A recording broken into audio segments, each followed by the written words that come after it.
So, how do I know? Okay. Yeah, it's go. How did you do that? You just click on this side, don't click on the Okay, little got it. play Click button. on the left side. Yeah. Okay, can I go? Do your thing. Okay. You have to read it out too. Secondary Social Studies, Monday, September 22nd, a.m. You may get several people that were appointed this weekend. I will never have a Good luck. Thanks, Jessica. Yeah, you might. Try and have everybody move. Look for down towards Would y'all be willing to relocate toward this end of the? just so it's captured. Kind of. Are there, how many more?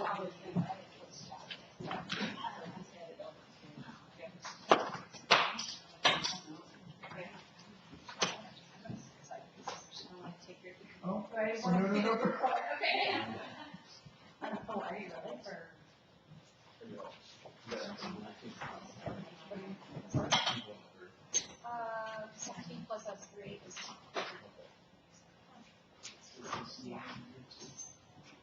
Hey, Phil. We'll have you sign in and. Not signing in. I'm just here checking Oh, to see if, okay. see if you guys need anything. Good morning. Good morning, Becky. We're good. How are you? Yeah, it's good to see you. Do you need anything? Have you counted, see if you got enough materials I don't know. downstairs or in the, Hopefully. I'm thinking. Okay. The They have both elementary and secondary, hopefully downstairs. Do you have both or do you have? We do have both, we don't have enough fire. Okay, they only need secondary, I'm sure. Yeah, but they're, they were a group meeting. Okay, okay, but I was talking about. Hooked up. Of course, that's not. Okay. You have, you are, but you are. Would you have a way? Okay. We have Weber. Yeah, just as well. Just as well. So, how many copies? Thank you. You're welcome. Thank you. And if we have 12, here's your credit.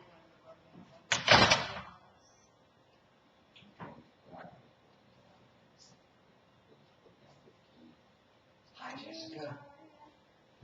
Pretty good, how are you? Pardon? Are you in? Oh, yeah, I moved in, 3 months ago. Yeah. So how are you doing? How's the classroom? Yeah. So how many years have you been out of the classroom? Almost 10. Yeah, Jamie, good to see you again. Yeah, I saw her at the history conference a couple of years ago. Christmas coming up this week, isn't it? Yeah. Yeah, so, Okay. Are you in that? I'm not, because I'm not. My son's parents who came, so, yeah, the freshman in college, so we, I've only seen him since they basically threw him out of school. So where's he? University of Evansville, Indiana. You know, he's 5. Well, that's good though. That's great. And his daughter's so they have an age. Yes, they really. You know, the basketball team probably, even, you know, usually in order to get ready to talk about and because of the school years. Yeah. Where it says searching, that's, it's just searching for a source. Yes, ma'am. And new adventures in the classroom. What are you 8th grade? 8th grade. Yeah, I don't think it's near. It's probably, yeah. Yeah. Do we have to Might be able to run that. Yeah. Alrighty, here was the funniest one, now you'll appreciate this, being in summer. We had, meet the parent night. Yeah. The class was a little different, and, they did it like after high school social workers. What did you Actually, guys it was say? the kids. I think it's just a So, what is, he's 70 p.m. I was just gonna grab mine.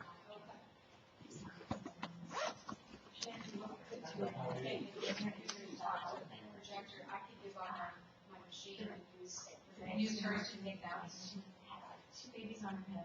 Is it just because it's a Right. I think then, it's the she's got compatibility, you know that you have a dad? yeah, but that's actually really girl.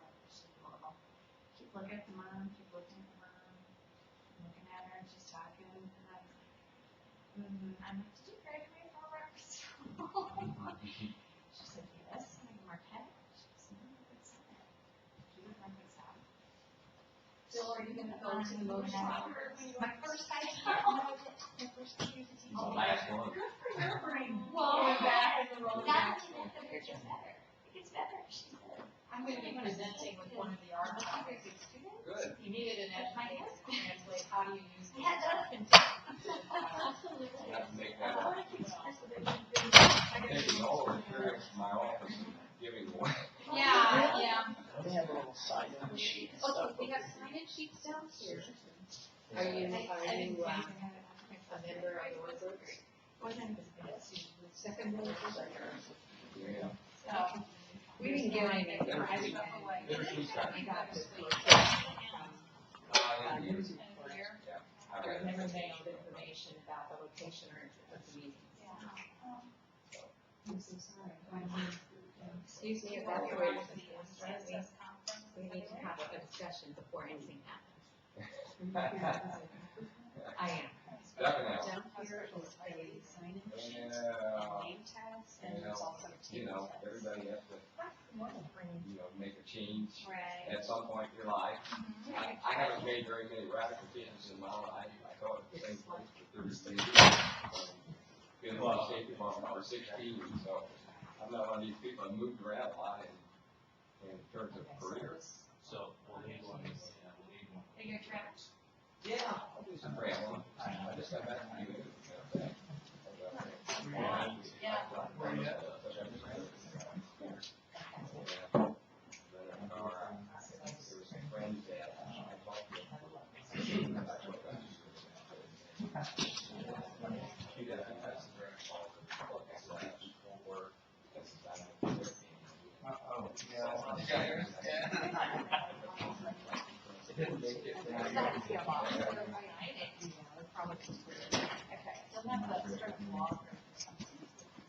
Keep up the name, keep up the travel.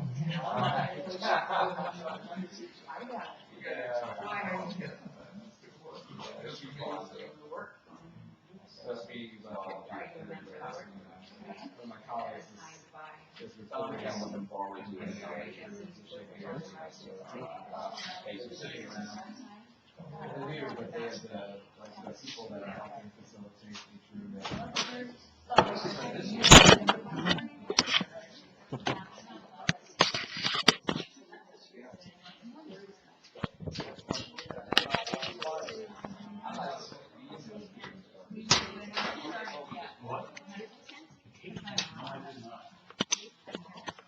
So, have me.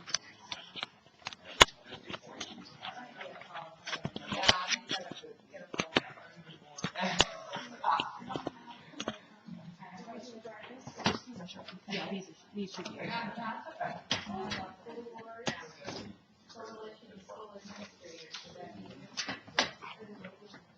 Always capitalize the last.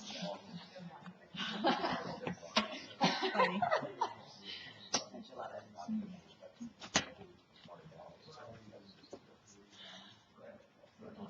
Anywhere? Try to fill it up there first. Just it's the camera won't catch it all. But just With the camera on me, on that angle, so. make sure you get your good side.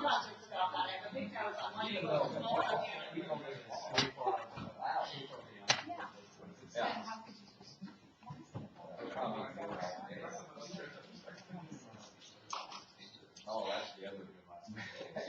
Bob Holden.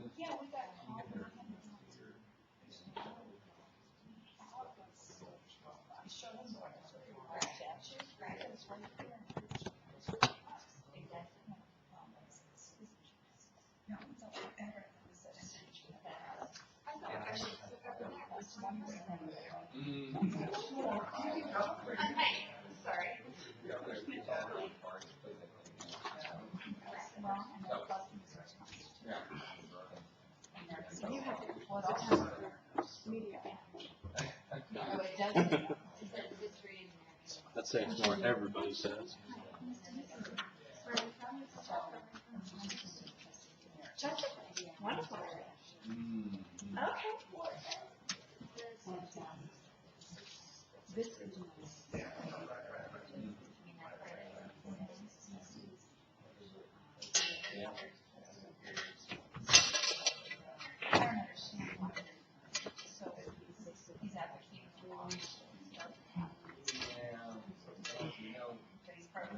There's a whole movement. I'm a mom, so I'm a parent. I have 2 boys, and like the Ozarks. Yeah. But I used to travel to Chesterfield to take pianos and I'm going to go out and also Van Allen, the classical pianist for a lot of years, but I didn't get a teacher's connection, so dream died. But I do know very well about jazz.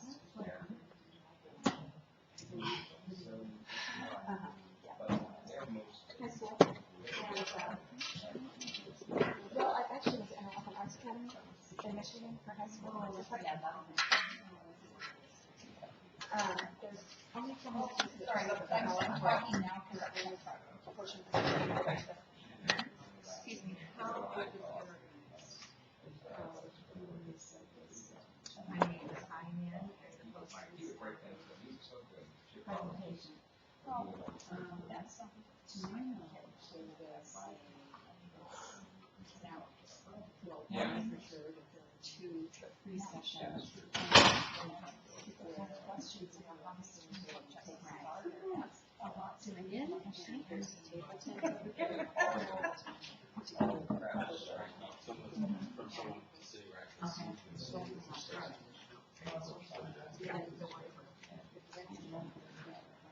Yeah, that's true.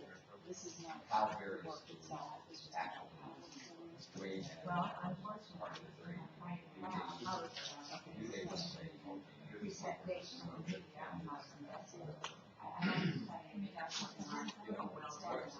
One is, and like there should have been a plenary session, so that everyone understood what their responsibilities are as to the law, and how to go about building this law. And that's been a lot of it. So I know that it's not yesterday, it's not like what teams can still have. So the dates are off as well. well, that could be part of it, but it should be our back. Complement members and a plenary session. So I wanted to see that what you done today. Elementary citizenship is not. Citizenship, rights are pretty. That would even become more valuable. In other words, this was not to be done because this is not part of the work group. There's not, right now, we don't have oversights. The work group is authorized to do the work of the, as per law, developing And standards. Yeah. And there are public seats for the public, but the work group is designated in the law. Because they need to use their personal computers for another job. Well, I can use your computer for taking if you want. If you guys just want to do that for the time being, and I can talk and I'll go run back to the next one. Okay.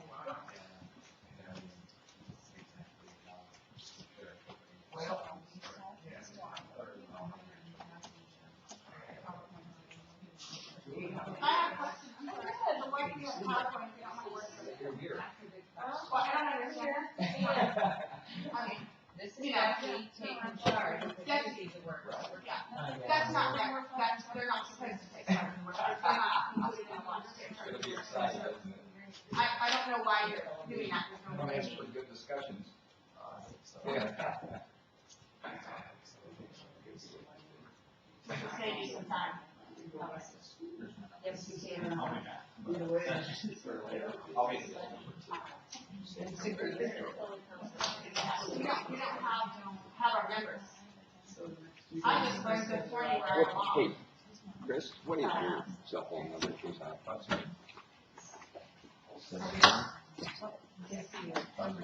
Yeah, I'm gonna run back to Jefferson Building. grab one of my old computers so they can keep their own computers. Yes, Okay, but I'm aware of your bill, then. anything I can do to help you out? The work group needs to establish the meeting, when's the meeting, not this, yeah. They need some more copies of standards, and I've linked them. The meeting, but the Do- law. Have 'em run over there. Do you have, Conducting the work of the academic standards. you That's not have Jeremy's number? I know. it's- Jeremy was trying to get a hold of you a while ago. I don't know. Or you, I don't things, have but your way clearer than me, I don't understand. Uh, Yeah. Well, I'll run back there. yeah. And Betsy, they're stepping out of line to do that. Okay. Yes. They are not part of this, they are not members in the work group, they are not participating in this session. Yeah. Yes, I'm sure that, you would understand the law, they may not understand the law itself. Who knows who's out there? She might be trying to get everybody started.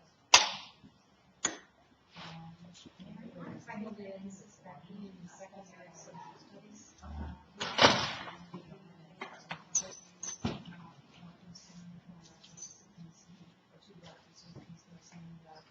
It's part of the one of the work group to develop protocols to do the work.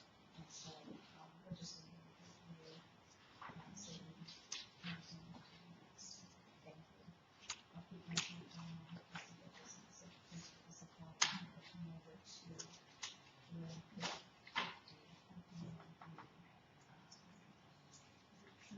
yes.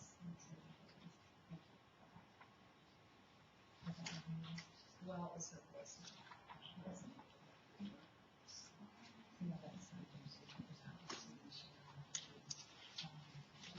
I know what you think about is mandating the agenda or location for a primary session so that the work group could go about the business of developing.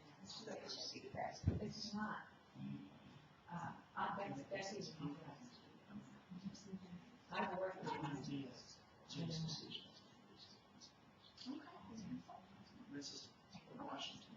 And there are plenty of highly qualified people selected on the list who conducted meetings, they found it Nice to meet you. Becky Angel. There's a sign in here, there's no text, there's a secondary. Okay.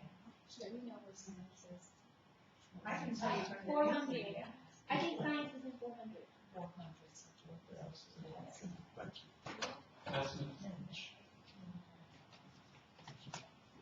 We have a list of all the members that can be in this group, and the elementary From the elementary, and secondary.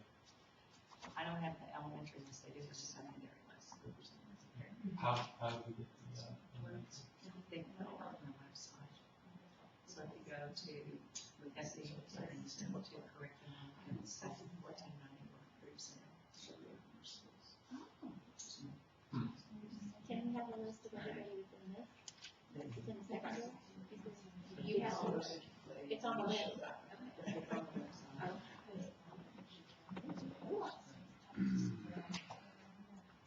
How many people here received formal letters telling them they were appointed to the group and, who else was on the group?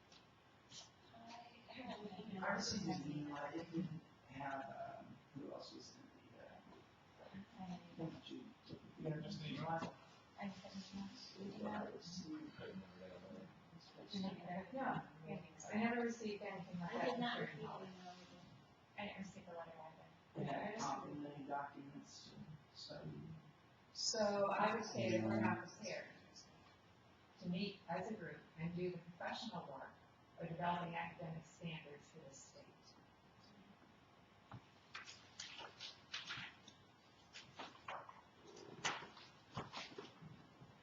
Is anyone expecting anyone else? I'm sorry, I'm not, can you read that question? Does anyone know of anyone else who you know has been assigned to the group but isn't here? Because that's the only thing we know. They have a list that you're supposed to. There's You do. supposed to be 17. It would have been nice to have that list shared in advance. They posted on the website. received, I am an official member of the Academic Standards Workgroup, and I never received that email from Betsy. Nor I. Myself, or Appointed any by other Lieutenant Governor Kinder. information on it, which is, I'm a little, I've been to meetings before we try to organize things, and not having a full group meeting is weird to start with. And This is unfair. last minute, And unethical. I'm assuming the other 6 or 7 people who aren't here because they didn't get notice in time. Well, that's what we were told this morning, when we picked up materials, is that there was a group that did not have any notification until Friday afternoon, maybe even early Friday evening. Is that adequate time? That's a good question. It is. And since we're supposed to be deciding something fairly important, I think without having everyone here to do that, not a real good idea. So maybe we can organize when we can get a meeting together for everybody. That'd be Beginning with the plenary session. With the plenary session. The general meeting of all appointed persons who are to work on the academic standards workgroups. Well, are we recording now so that we remember all of this? Did you get everything set up? Did you get everything? Yeah. I couldn't get a hold of Malia, so I asked Bill if he was going back to the office to see if he could find her, to forward our questions. Okay. As soon as we're told what we need to do. By who? Right now, if you're not appointed as per law, you're a public member. In other words, you're not in charge of your fees. Plain and simple. I mean, I understand there are people over you telling you things, but they are reading along and not abiding by the law. And that's not, I understand, necessarily your fault. And we do appreciate your time and your service, but the members of the work group are responsible for making this happen, not Betsy. So, And may I remind you, 161.855.1, by October 1, 2014, the State Board of Education shall convene work groups composed of education professionals to develop and recommend academic performance standards. Develop is distinguished in the law from evaluate, revise, or modify. That means we start from ground up, and that means we start with a plenary session to inform people as to how to develop standards.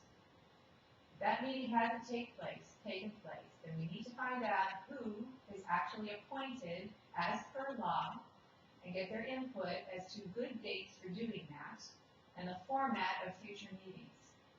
I can tell you that parents and teachers have complained that weekday meetings, 2 days back to back, creates a hardship for leaving classrooms, and when they are not reimbursed for their travel or lodging expenses, it creates a financial hardship not endured by superintendents or other people who are able to travel under a budget, including myself. All of us are paying privately because DESE has not released funds for professional development to people who are doing a service to the state. Now, who is here as by appointed senator, Speaker of the House, or State Board of Ed? You are State Board of Ed. Association of Secretaries. Do you want to just introduce yourself? That would be great. Not really. If you're a public member, you belong in the public chairs I think everybody hears me. of a work group. Yes. That's what I want to know first. If you're appointed by the State Board of Ed through one of the criteria of these laws, or if you're a public member, because DESE is not authorized to appoint people here.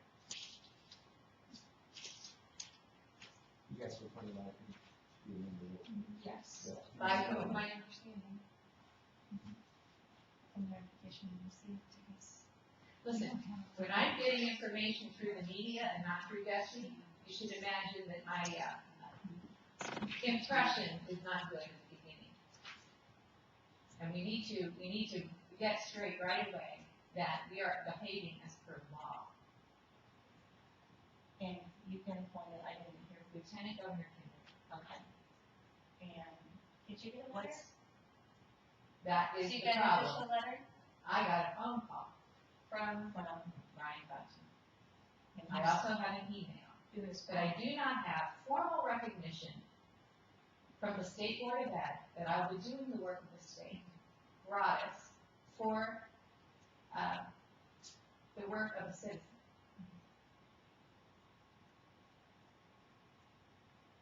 I was just thinking if it was all, we all had to come, you know, it sounds like we all had the same kind of notification. I believe we were from the media, you knew you came here because of a media release? And then you said you received an email. Yeah, And from that's what Ryan we did Button. as well. So we received,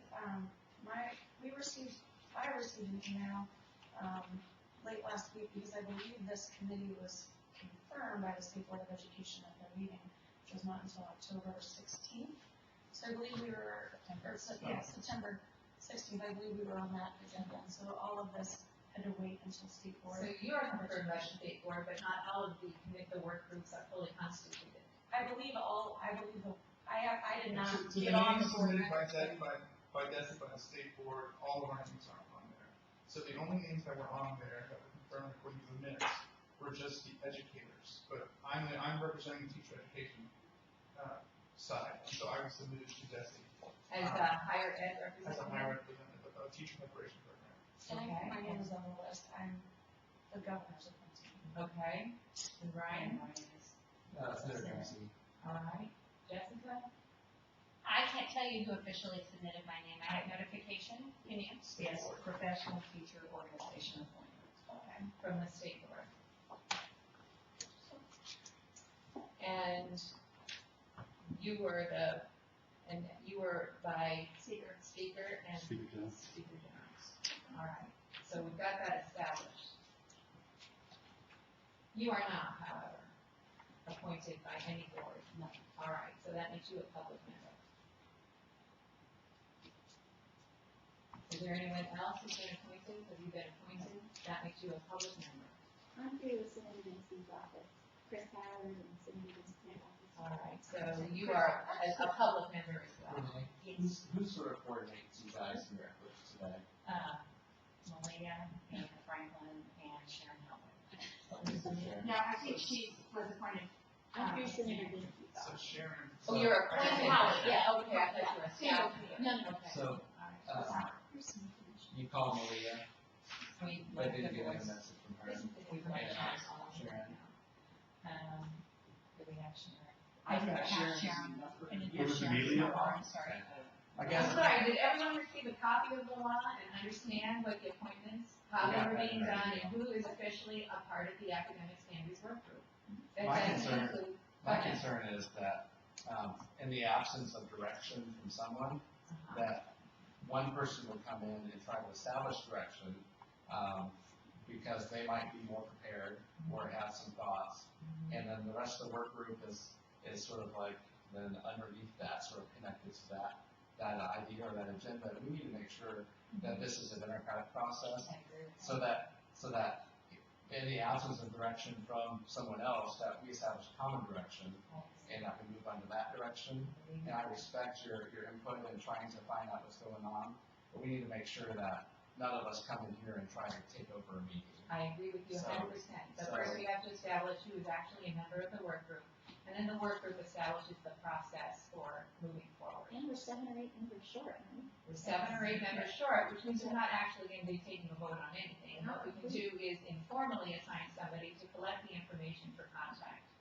What we can do is have a discussion about the format of future meetings and the best date to do that. Now, where I was is expressing that the hardship created by 2-day meetings back-to-back with no financial reimbursement. What I have heard from parents is that they would prefer, and teachers, they would prefer not to leave their families and their classrooms 2 days back-to-back during the week, but have meetings on weekends. And once the small groups established the leadership, that leadership established the agenda and the schedule for that group, that some of this work can be done by distance learning without out-of-pocket and no reimbursement. But that's not within our purview to set meetings and dates for for this group. We can't. Who would be the outside authority to this Well, democratic? the legislature passed the bill and then allowed the work groups to be established in DESI. No, that's not the bill. No. You're incorrect on that information. Desi is not even a part of this, we're not even supposed to be. Okay, so we were all submitted to this work group by different organizations, some of us by the Speaker of the House, or other individuals. They've given their tacit approval to this process, or they would be over in Capitol Hill today, shutting this down so we can meet. The bill was passed. The bill was passed,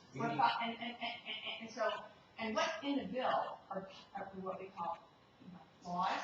And in those laws, they are included parents and educators to be a part of the work group, to establish how that work group, we as a group can decide how all this is to happen. It doesn't have to be a huge battle, but we need to establish who is in the work group. And actually, that information should have been at a plenary session with everybody meeting to understand how to go about conducting those meetings. That is my beat. That this got published in public for reporters, and there was no plenary session for all of us who are actually authorized to conduct the work to be on the same page with the process. But we're gonna sit here and complain and get nothing done, when we could allow them to introduce some of the ideas about what standard work should look like, and then we could maybe perhaps discuss a goal or agenda that we could take forward to the rest of our meetings. But at least we need something to anchor our discussions so that we can move forward. Which should anchor our discussion. In a democracy, we have legislatures who write laws, and then they pass those laws to bureaucracies to carry out, and that's what that's what has happened, is that they passed this. And the law Somebody has states to parents get and those teachers, not DESI, they are not to be involved in the work group discussion and development. That is the law, and we don't have our members. Pardon me, there are organizations assigned by the state board. Okay, they should be here, but the problem is, we're well aware of Robert's rules of order, we're big people, we can conduct a meeting. All right, the point is that we have been driven by a preset agenda by people who are not authorized to be driven. That's the point. And there is a lack of acknowledgement, informal communication from the state board that is to convene this meeting. And I find that unethical and unprofessional. Well, I mean, if you consider how many people aren't in here, and technically I didn't get a letter back, or, you know what I mean, I've applied, I've done all the things I'm supposed to do, I've had contact with people, but yet I didn't get an official list that you're supposed to be here, and you didn't get an official list that I'm supposed to be here, and so technically, we aren't even a whole group to proceed forward at this point. It's so fractured and not put together well yet, because it was last minute. Well, and the law states that there were people appointed to the work group. So anyone outside of that should not be involved and trying to take over and manipulate. Except on invitation of the chair, once that chair is selected. And so if you were appointed, you have every right to say whatever you want within the group. I mean, that's just, and you understand that. I'm not saying anything you do not understand. But there are elements that are trying to usurp the law that are going on. And it's not necessarily the people in this room that are doing that. They don't know any different. A lot of people are ignorant of the law. So, that creates a problem. That's why, as she's saying, we needed a plenary session to do any of this, so you understand what officers should be appointed within the work group. First, you have to know who's in your work group to do that. So that, we can't move forward when we don't have our members. And that is a disorganization, a poorly organized situation, and apparently. Or at the very minimum, disrespectful of the members of the group who didn't receive an official recognition for their service to the state.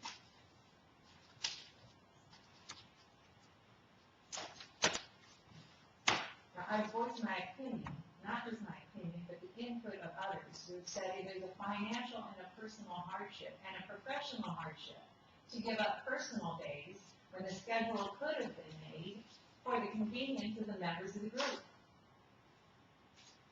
And yes, they're upset. Is there a better time for those who are here in terms of a format? A better way to format meetings so that we're not paying out of pocket. Perhaps you're reimbursed, we're not.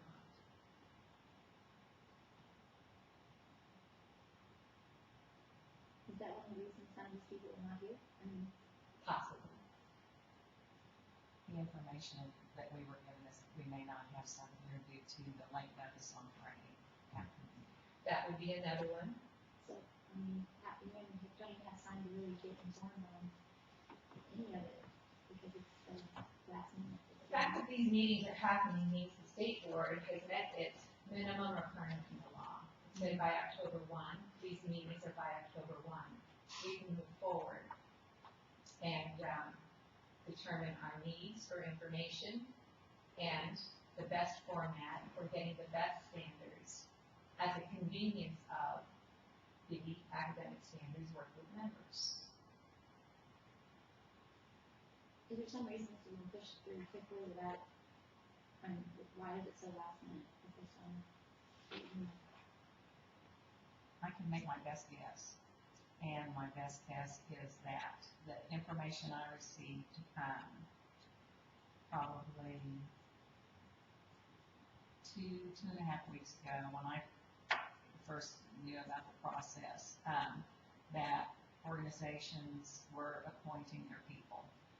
And Desi was waiting to know who those people were. And so what I was told last night is that some organizations and groups had their list of names for quite some time, but hadn't notified those people in a timely manner. So those are the bits and pieces that I know about the process. I can tell you, it's not the way I like to be treated. I need to know in advance. And so do parents and teachers, so they can ask for work days. But I can tell you that 2 days back to back during the week, 3 times before December is not going to work. Then you're going to hold these teachers accountable for the performance of the students in the classroom.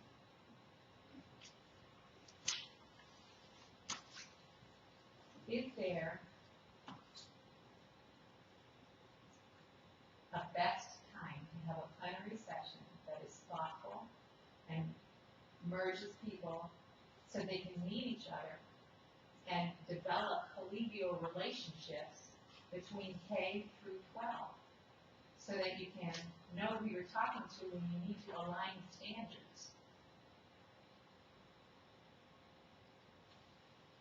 How will we, I know, at this point, I'm not supposed to have a voice, or do you want me to try to help her? Or not? Actually, as a public member,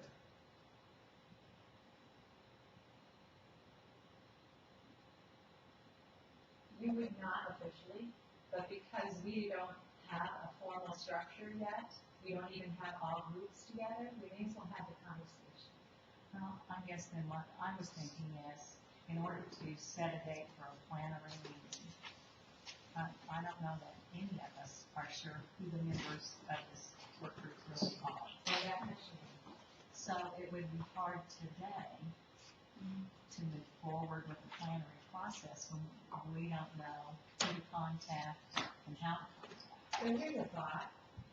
Maybe after everybody is selected, we get the leadership in the House and Senate and the Lieutenant Governor's office and the state board to construct a single list and appoint one from within that group to email or at least send a formal letter of recognition that everybody is performing service to the state, and a plenary session will meet that is reimbursed, as every other work group in this state is reimbursed, for a convenient time for those members. Did you not know that? Did you know that we're out of pocket here? My concern is that we're dealing with a group of 17 professionals, busy people that have lives. I'm not sure that we'll ever pick a magic date where all 17 people can attend. All of us had very last minute notice for this meeting for, I'm not sure the reason, I think because it was coming from so many different venues. Every group that got to appoint someone was supposed to go through that process on their own, and perhaps I have no idea. I'm sure some people thought someone else was notifying, but we have 9 people here today that have already made commitments to be here. I've left my classroom, I've driven 2 hours, my schedule is free. We have multiple dates already on the calendar where any work done today is not necessarily any kind of a final decision, but it seems that the best use of all of our time would be to start looking at standards and talking about standards. I have a question. I just found out this morning that I was a part of history standards. So how can I have any work with me to be? Right, so there is no discussion for me. You understand what I'm saying? We are not prepared because we do not have proper organization. Therefore, it's a waste of time. That's my thought too, is it's not a time where we can do a little bit of the background work and research and gather our But I resources. appreciate your sentiment. I have a 4-year-old daughter. I am a stay-at-home mom right now. And yeah, it is not feasible for me tomorrow to be here because I had to, arrange babysitting for her. And so, it's very unorganized. I can appreciate Dr. Burns' concern about the unprofessional nature of this. And I have no desire to discuss history standards with people who are here prepared when I am not prepared. That is an unfair request, because the first thing we gotta do is set about what is our charge given the law? What is the best format for achieving that process? And we haven't had that discussion. So it's inappropriate to move forward with content when we haven't discussed the process. My concern would be that this is supposed to be a full meeting of the 17 people, and I don't know for sure whether all 17 people know that they should be here. As far as I know, the other folks here didn't even have a chance to say, I can't make it, you guys go ahead. So, excuse me, so that I don't think there should be a meeting to make any decisions without those other people even having had the opportunity to yay or nay attending. I'm concerned that something of this status, organized, and so forth, as you're saying, doesn't even have the type of organization that I would expect at a department meeting. I don't know the other peoples that are supposed to be involved. I don't know what their involvement is, what the positions are, anything else. This is all very sketchy and strange. And I've been to the DESE facilitated meeting before that ended near riot status. So I'm real suspicious. I don't know about the rest of the folks, but unless it's all above board, I don't think we should be setting or doing anything. Did you attend the May 2013 meetings that DESE provided to the public? Did you? I did. Was it the Lindbergh? I was in Springfield, and it was textbook Delphi technique. That is the external agency running a meeting to drive the attendees to a foregone conclusion determined by the external agency. That is where people are broken up into small groups, much like the work groups here in different buildings and different rooms. Given a facilitator to run the meeting with a preset agenda. That's Delphi. That's not Robert's Rules of Order, and that's not how people from higher ed or professional organizations behave. They don't let someone else run their meetings. And that's not how this academic standards work group should be run.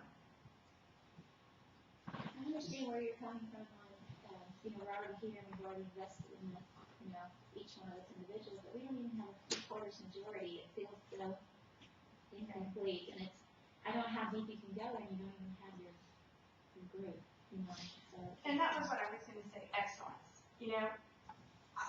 To me, this is huge, this is a big deal.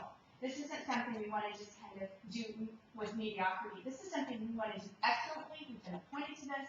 I am not into this kind of half-hearted attempt, if you can't make meetings, then maybe you shouldn't be on the group. That's my opinion.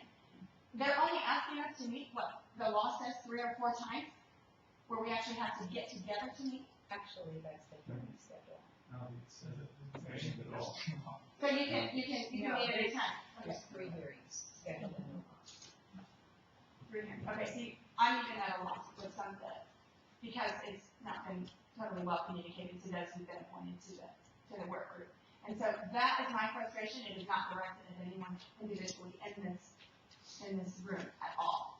So, Well, I have to be honest, I think that if we use our time to gather information that might be useful in getting some background and determining direction that we're going to, that this time would be well spent for those who have traveled and who have come here, or who have taken time out of their buildings, to at least have a course of action for the future in regards to what we're looking at.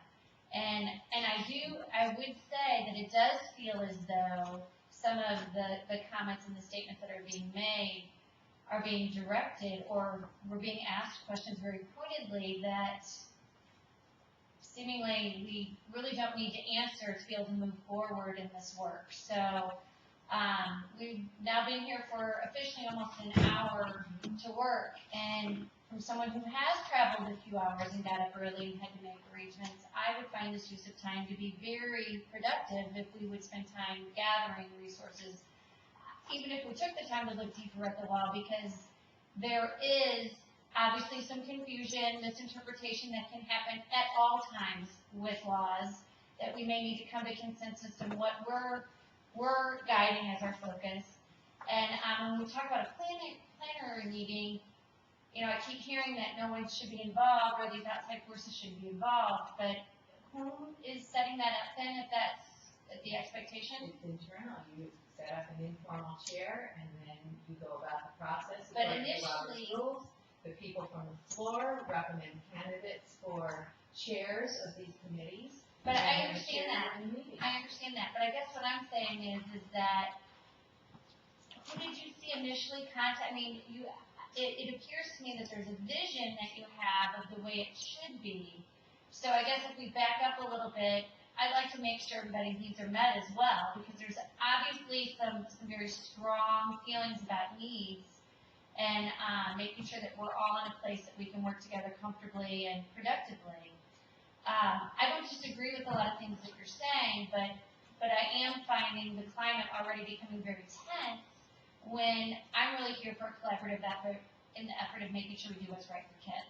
and I can't do that, and that's why I'm frustrated, and I'm frustrated that I'm being pushed and kind of cajoled into doing that, when I'm not prepared, and I think that I am not being understood in that. Okay. And if you understand, Yeah, I But I think Mary brought up a very important point earlier about, you know, we could maybe do some planning, like for future dates, and we could make use of our time in situations like that, but as far as standards and children, that's not gonna happen today. And that's okay, but maybe we can talk about what do we need to learn a little bit more, or feel more comfortable in having more productive conversations. Maybe that we can shift our focus, and that would start to drive the plans that we need to have as a committee. You know, when you walk into a room and you've never received the formal letter, Yeah. and you walk in the room and you find that the agenda is already set, and it's looking at you on the walls, that's what's disturbing.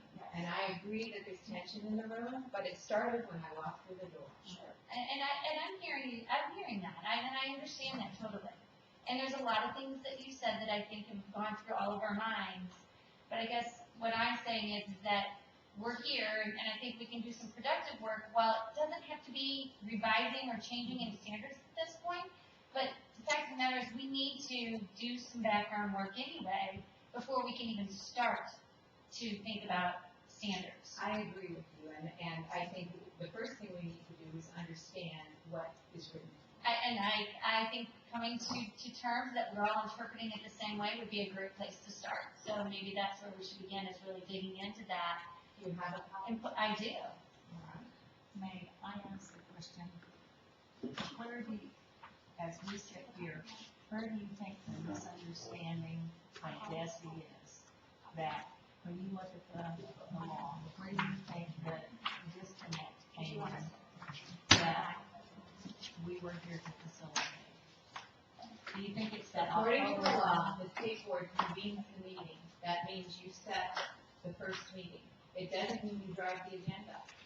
So maybe, in my mind, I'm trying to make sense of everything. So maybe that October 1 deadline looming is what Desi thought they needed to get in front of it and start the process. You know, that would have been interesting, but there's a whole slew of dates here, back to back.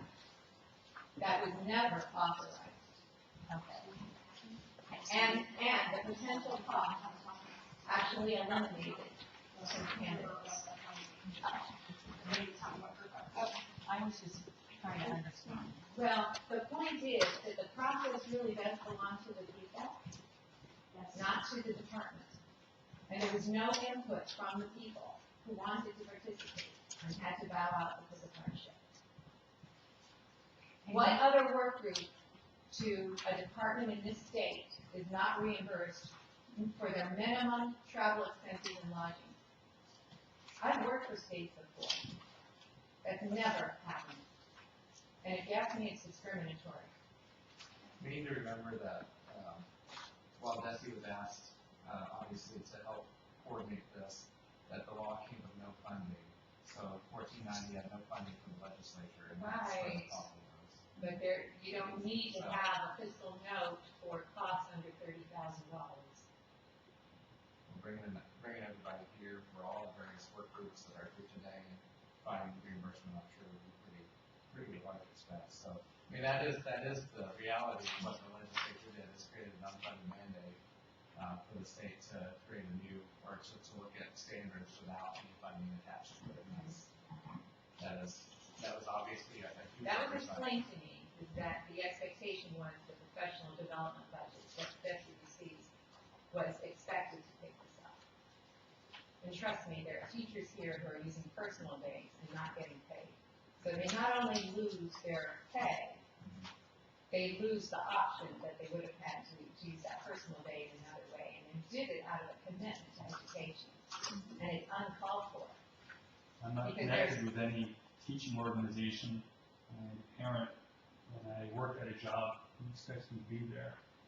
And coming here to not even a full meeting, no basic information. It's kind of odd that you guys are on that side, we're on this side, but I'm concerned, and I really don't think, maybe there's some figuring we can do on when we want to kind of get it going together, but I don't want anything going forward. I'm taking the point of view of if I was assigned to this and didn't know about it, didn't find it out about it in time, or maybe went to the wrong room because that was what was in the public notice, found out it's been moved, and there's no sign outside. Something's goofy here, so it's odd. I've played office politics, and this looks really suspiciously like a really low-level, not real experienced manipulation of stuff. So if we could find out, personally, from a meeting point of view, I want to know everyone who's supposed to be involved. I think we should distribute that if you guys have that. I like that list. And because we are a K to 6, K to 5, and 6 to 12, well, there's two groups. And if we're setting standards for 6 to 12, I think the initial group should somewhat be aware of how we're working things. Well, and it's a so forth. foundation, you know. Yeah, this is just, To me, yeah. I understand what you're saying. Believe me, I called off for 2 days to be here, and that's a huge hit for me. But I don't want to be doing it if it's not done right, and if other people are being left out of it. So if we could kind of work on that process of getting everyone notified so that everyone can decide, yeah, I can't make it, or yes, I can, or let's have a Skype meeting or something like that. Fantastic. But as far as getting anything done, without my even knowing that other people are aware, I've got a problem with that. At the minimum, after the groups are constituted fully, if they can't come because of travel expenses, we could be having a conference call. We could have put the room in the conference, telecommunications. I mean, there are many things that can be ironed out to make this process conducive to the people who want to participate and who are authorized according to the law. We have, the list we have has 8 names, so do you have any kind I of have list? nothing. So in lieu of all of this, what do we do next? I mean, who is it that we are to sort of pin? Hi, my name's Nina Dean. I work for State Representative Kurt Barr. He's the sponsor of 1490, which is the reason we're all here. I have a letter from him. I'll give it to each of you. I am in my office all day today. I'm on my office every day but Friday. If you have any questions about what's going on, and if something seems wrong to you, please call my office. Yeah. Okay. Nothing in the room. Well, I'm sure that would be We walked in and we had an agenda preset for us. That would be wrong. I didn't have my name on this list. Yeah, that, But, who will find you? Speaker, Jones' office. Chris Howard is down in 500. Yeah, Chris Howard is down in 500. That seems to be something I've heard in every room, is that people's names are on the list. Yeah, And that is not blame Desi for. That our office held, the speaker's office held back. That I will, as many things as I can blame Desi on, I will, but that one I won't. Okay? I freely will blame them for as much as I could, but that one I won't. That's the speaker's office who didn't release names. Probably because they didn't want people calling you guys. Okay. This is my recommendation. Your group, you have to decide on your own. Number 1, facilitators are not in the bill. End of story. Okay? So, if I were running it, I would elect a chair, elect a secretary, pick my dates, and decide how we're going to organize it. You guys can have Skype meetings, you can have conference calls, whatever is good for you. You can have Saturday meetings. Whatever works for you. But I will tell you that facilitators were never put in that bill. Desi, in fact, was not called to convene. The State Board of Education was called to convene. Okay? You hate me? Oh, no. I wanted to see something up here. Okay? So, that is up to the group. Nobody has more votes than anyone else in the group. Does that help?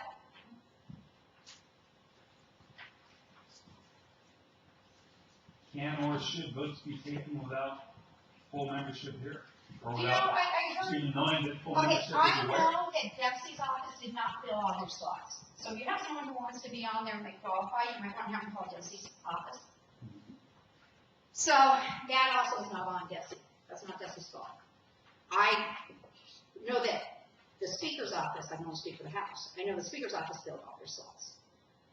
And I will say fully that this was not communicated well. How do we get an official list of those whom were approved or appointed? Desi has their list. Every office would have their own list. Okay, So Chris Howard is down in 500, so we go down to Chris Howard, we can get the speaker's list. Josh, There's not. there's not a list. Now, from what I understand, that part I didn't have very much to do with. This is my point. We need a coordination from the legislative branch to organize the plenary meeting and prepare the materials to be sent out.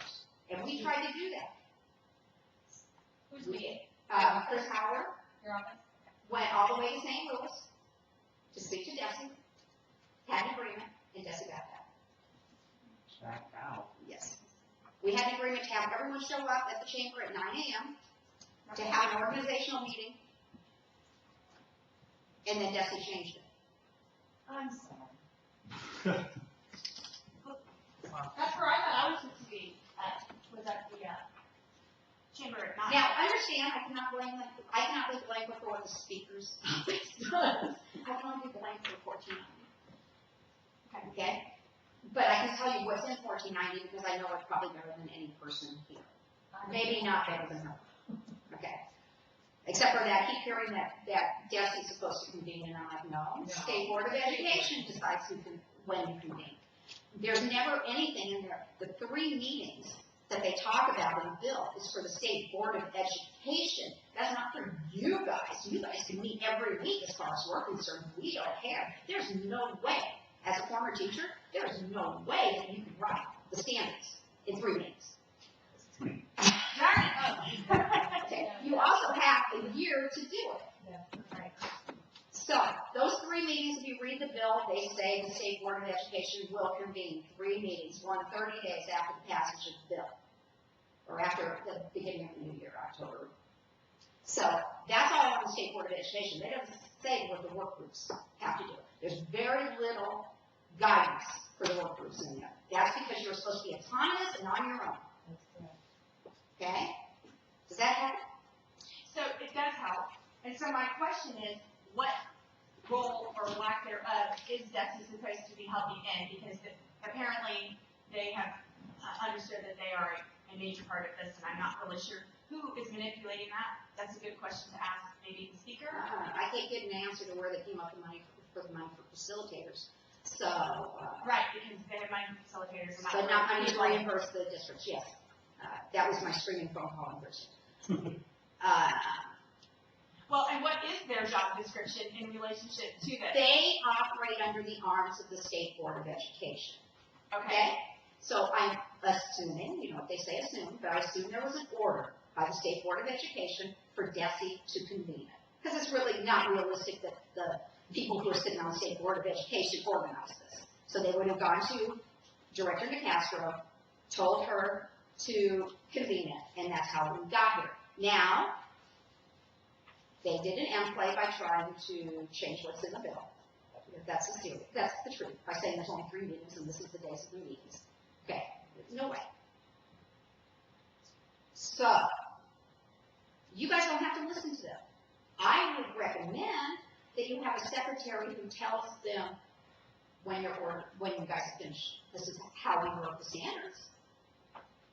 The rest of it, I would recommend you go for a very strong chair who can tell DESI it's none of their business. We'll give it to you when we're finished. We don't have it to give it to you. Probably I would recommend you give it to them by September of 2015 because the state board has to approve them by October of 2015. So that gives the state board a month to look at it. Okay. Just as you all understand, the only other thing besides what the work groups being convened by the State Board of Education, the only other thing we set up for you guys is that you cannot use any standards that are not in public domain.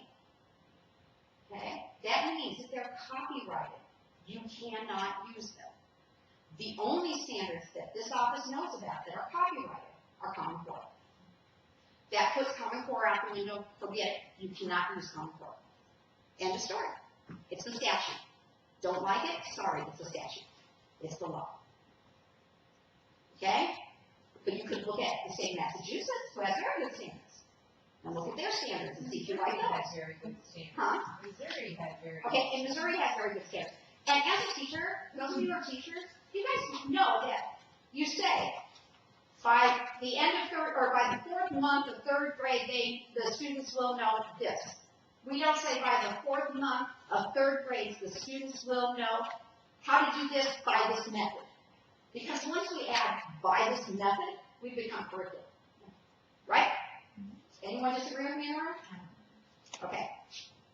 If I go and teach math, when I taught my 4th graders, I taught them why we did it that way. Then I had 3 kids who raised their hand who understood it. Those 3 kids, I sent them on their way. And the rest of the class, I said, okay, this is how you do it. Write down the steps, and that's how you do it forever and ever. And when you are 17 or 18, finally it'll click in your head on how you do that. It that way. But until then, I don't care. Memorize it as long as you know the steps. And you can get us the right answer, we're okay. You don't have to know how to do it. Yeah. Can you clarify that for me? As we look at this larger role for this committee, this work group, and writing, is sort of really taking a hard look and developing an excellent curriculum, which I would like to see. We're not sorry, use the wrong word. I would like to see an excellent curriculum Standards, yeah. I like to see extra Yeah. curriculum, I so do the that bar and in I do between. that every day, so that's, It's not very many of them. as we look at more meetings, that will continue to be unfunded, correct? And We so- don't know that. Okay. And what I was told by Desi, here's two things are gonna happen. In October, Desi will be looking at their budget again. They're receiving and finding money. Okay, my office keeps putting pressure on me, found money for facilitators to better find money to reimburse these districts. Okay, number one. Number two, we're going to ask for emergency funds when we go back into session in January to pay for you guys. Okay, I have no guarantees in life, but we will be asking for emergency funds to add to their budget to pay for you guys. And hopefully, if we can legally, we will retroactive it. Okay? But I can't answer the if we can legally because I haven't sat in any meetings with the new budget chair, and because it's a transitionary year, we'll have a new budget chair next year. So we'll have to start all over and how to talk to that new budget chair as a program. This is what happens with terminals. That's a whole lot different. I was thinking, one of our concerns is not being paid, and. No, I agree. I know Francis House is And so paying, we Francis House paying their people. 20 times, Right. That's 20 times I'm getting paid out. I agree, and that's why I also think you guys should look at Skype or conference calls and stuff like that. Personally, I would divide it up. That's me. I would do, okay, you guys are all, the ones who are teachers, parents I understand you don't know, but the ones who are teachers, when you went to school, everything was done by groups, right? All your assignments are done in groups. Am I the only one who went to school when I had to do everything in a group? Are you kidding? I was back when I was still done individual assignments. No, that was only 7 years ago, 8 years ago, we got my master's degree. Maybe some master's programs, but it's done in groups. So one person works. Oh, yeah, that would be collaborative learning. Thank you. Yeah, we have that going on. Okay. I've been directing collaborative learning for 20 years. Is that you lose, perhaps vertical alignments. That's true. And so we want, there's a look and feel and a So progression of learning that we yeah. hope to see over time so that we're not just popping something in and we never develop a No, foundation. you're right. So we You're want right. that. So You're right. how to divide that up. But I would look at conference calls, I would look at doing Skype or whatever you guys have. And so that you don't have to drive to Jefferson City. And unfortunately, Jefferson City is a central location of the state. I don't like the Ozarks, it's nice there too. Yeah, but unfortunately, then if you live in the Boot Hill.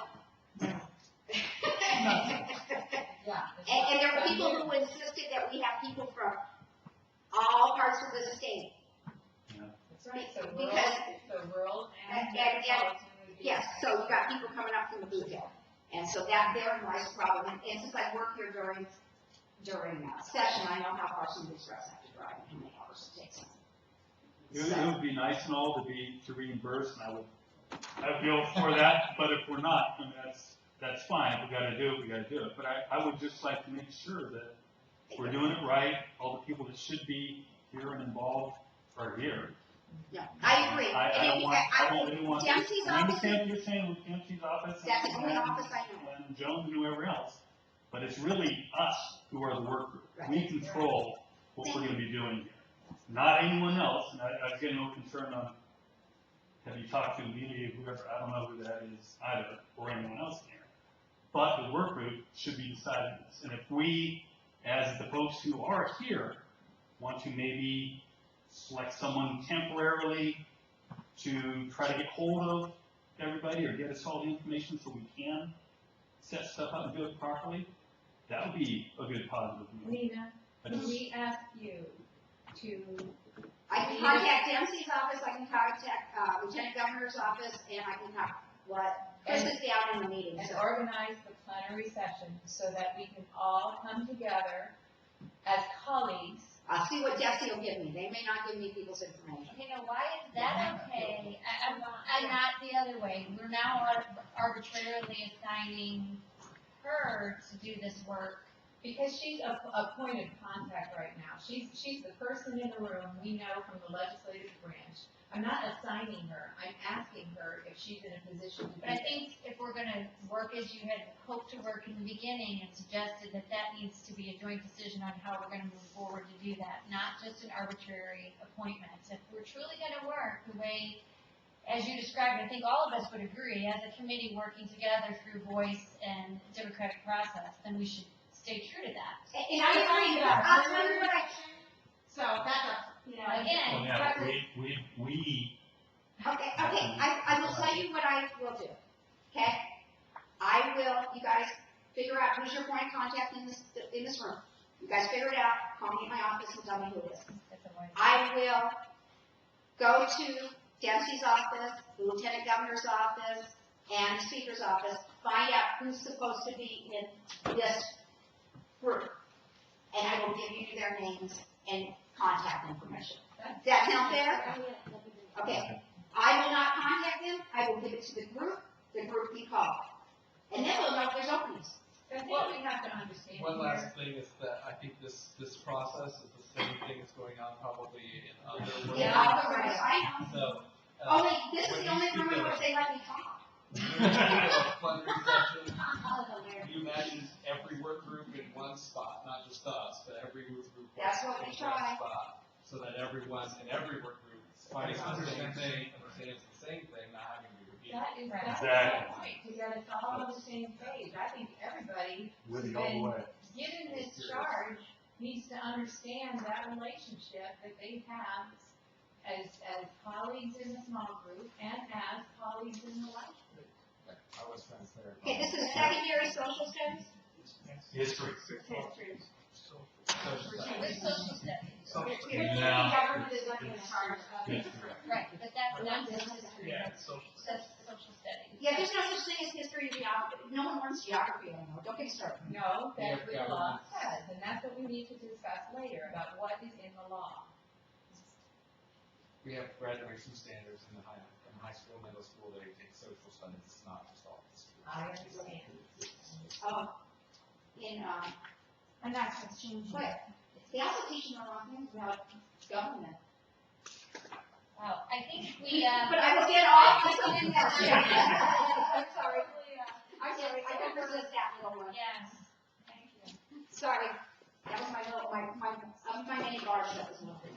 And the reason you guys again is you were the representative in Mark who's responsible for the bill. Right, that's That's why why I'm I'm right to hear to say the things that are said because she represents the will of the Okay, people.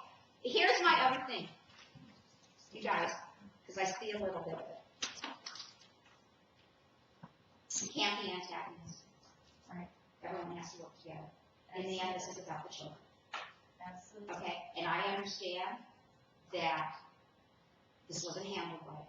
It wasn't handled right by both the legislative section and DESI. It wasn't handled right by the adults involved. And you guys, it came down on your shoulders.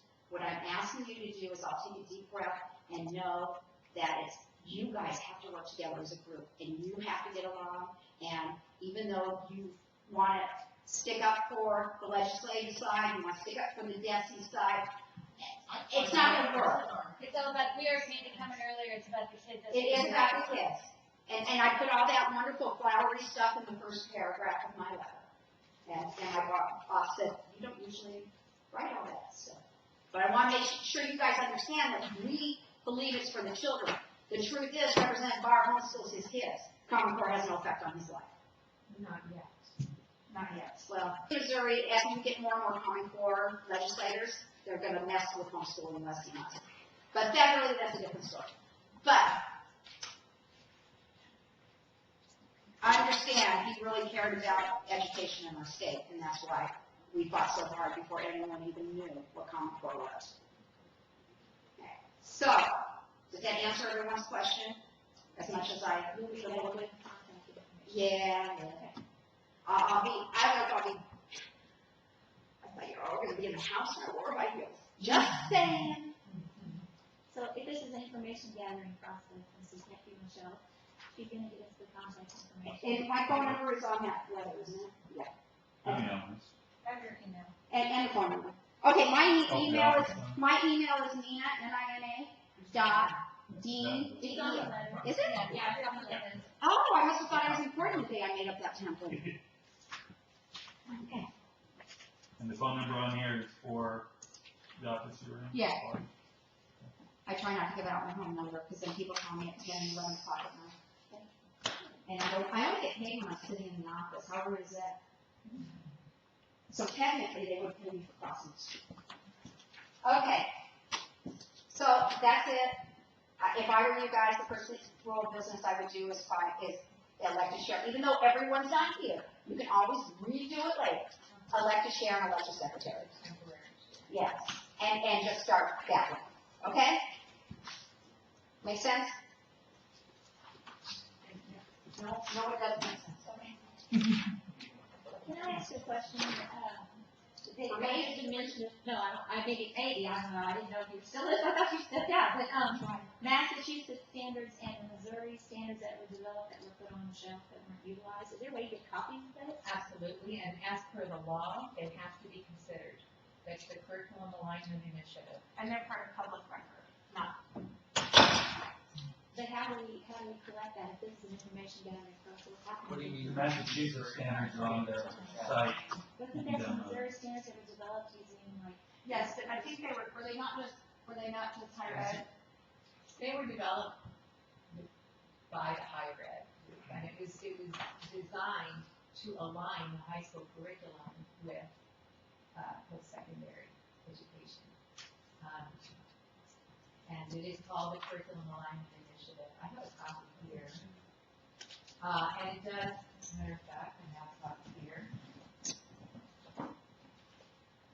In Missouri, our starting point, as they brought it up, and their agenda was to look at standards and edit, but we're working under the 2007 Clees and Glees established by the state of Missouri, where our current standards, which predate any work with Common Core or any other similar initiative. So, yeah, they're pretty. We've been using them now for 7 years. They're pretty standard. So Are all I'm not schools sure. using them? No, I don't think all schools are using them. What legislators have here is that 40% of the freshmen had to go through remedial classes In college. in college. Yeah. Yeah. And so, although according to NAEP data, Missouri standards were second in the nation, second only to Massachusetts, which was 10 years in a row, Massachusetts students had the highest NAEP scores in the country. And In all grade levels, correct? not for every subject. Okay. Yeah. Yeah. But Missouri was second.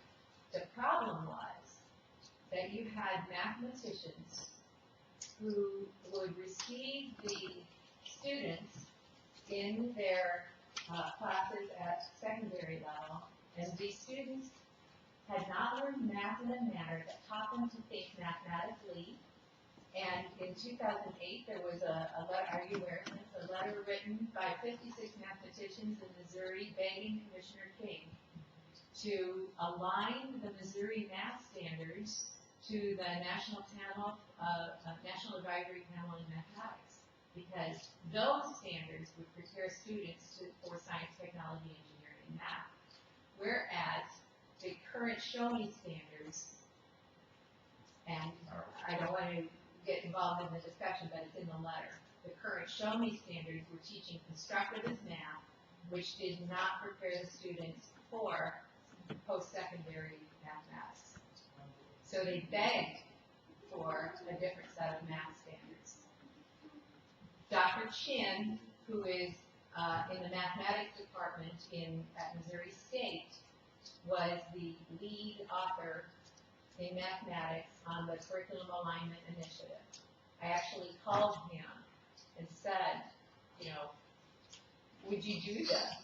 Would you explain this to me? And he said there was actually another document, and it's in the back of this, a draft of mathematics standards specifically for STEM. And who did you? Dr. Chen, In Missouri State? Missouri State. He's in Sheet Hall. Interesting. Yep. What happened was this document got finished, and it has standards for, What's his first name? Because it must be a different Dr. Chen than I know that's worked on. Young Chen. So you have, H-E-N. C-H-E-N. but you don't know his first name. Young Chen. Would you have to spell it?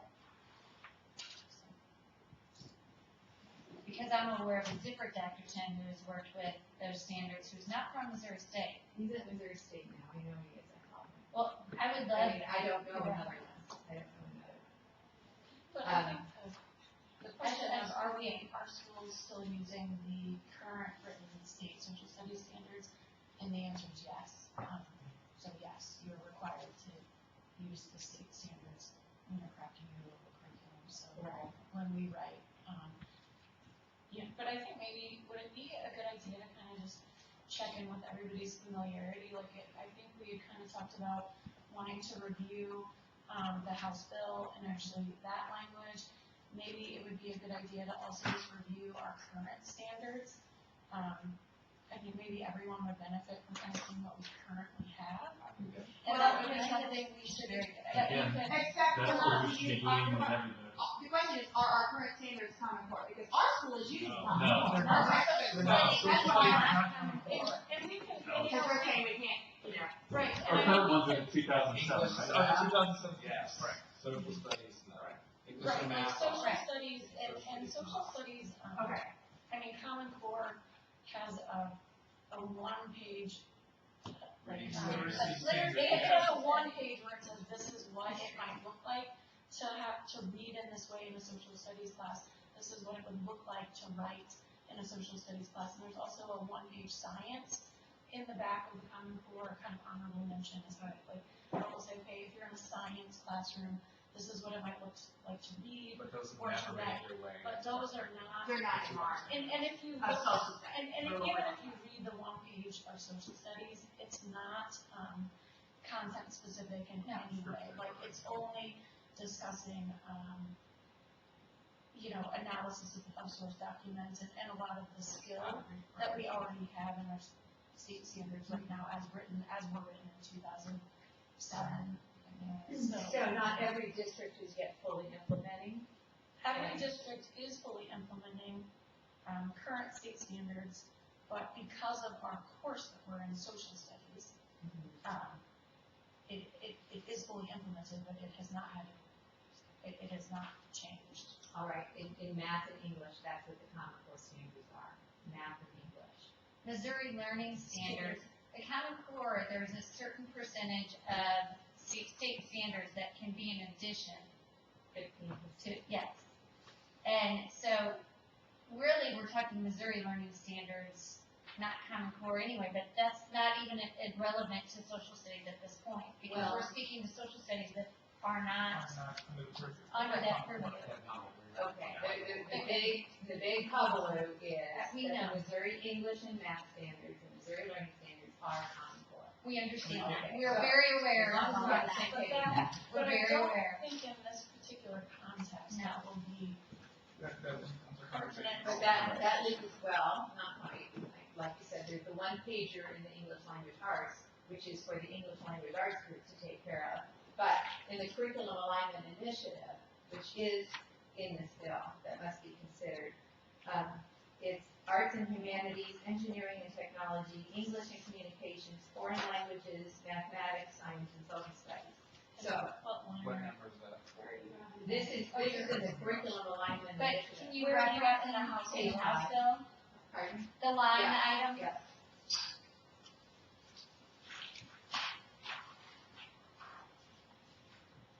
And I saw that on the second page of the sixth line down, subject area of history and government, of the geography and history and so forth. I didn't see social studies, which kind of caught my eye when I was looking for that. Well, history, and to read further, shall incorporate geography. Right. So when you start spreading out to multiple strands of those pieces, that becomes social studies, not just history. We You have understand government that social separated. studies is a little bit different and a newer creation than history or geography, correct? Social And studies government. was created in 1916. It's I know. pretty Yeah, established. yeah. So, It's pretty well. Yeah, the problem is, the amount of standards that are devoted to things such as, and this depends on which standards you evaluate, things, which state standards. Psychology, anthropology, sociology, they are not history and government. No, then they were in Yeah. there, yeah. But that's why the discussion is pertinent. No, we understand. Yeah. All right. But I do think it would keep, did you find, Yeah. Yeah, I think it would, I think we need to go through. I think it would be really good to help you guys see what our standards look like. do you not have a hard copy? You guys said we should have a hard copy. Can we share that? Yeah, I guess we can do it just so you.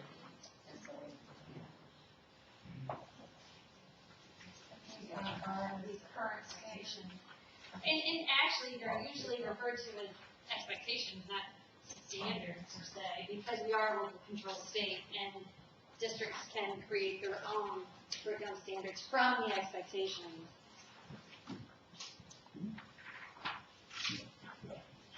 Now, who prepared these copies again? This came from. I just saw them sitting on the desk. This is No. K through 8, is there 6 through 12? No. I don't know, I just picked up and started packing because I saw the titles in there, but they are online. And these are the currently. These are These are the current. These are current, but we'll have to look to see what grade level. Here's, no, she has them. Oh, okay. Yes. Oh, we got you. Sexual from the top. Make sure you have, I mean, yeah. Yeah, I mean, that's fine. And I guess we sent it to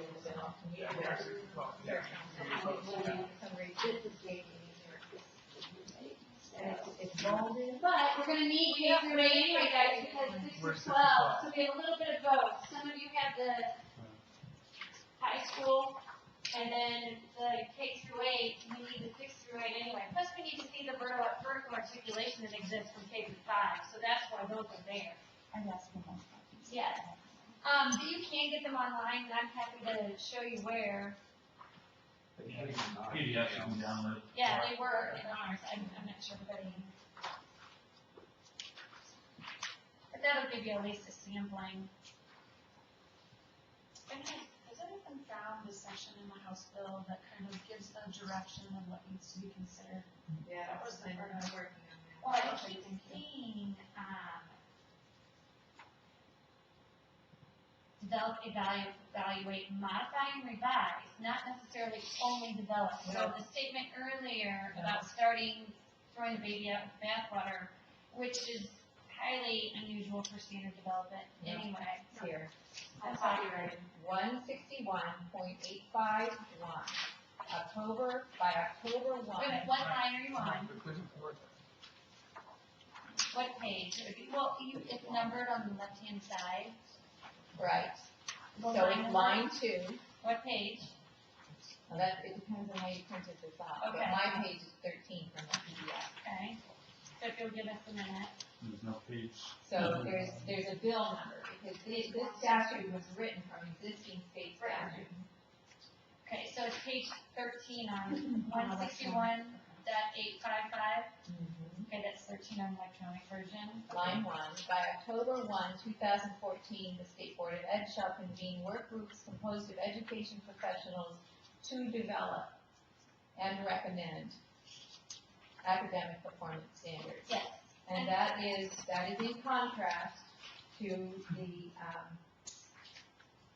lines earlier in the law that distinguish develop from, and you'll see that on page 2, line 15. Whenever the State Board of Ed develops, evaluates, modifies, or revises academic performance standards. So out of that menu of different verbs, what the mandate is at the latter part of the law is to develop. And I'm still looking for curriculum alignment initiative, and I know I'll find it. Again, part of our standard practice of student development. It's in, right here. This is it. It's talking about curriculum alignment and mission. What page are you on? Number 160, 566. Right here. Curriculum alignment initiative. Yeah. Is that it? Okay. I don't know what page, what line. So, if you Seven go, level, it's under 160.526. and it's in bold font. It is in bold font. It's page 7 electronically for those who are electronic. Line 7.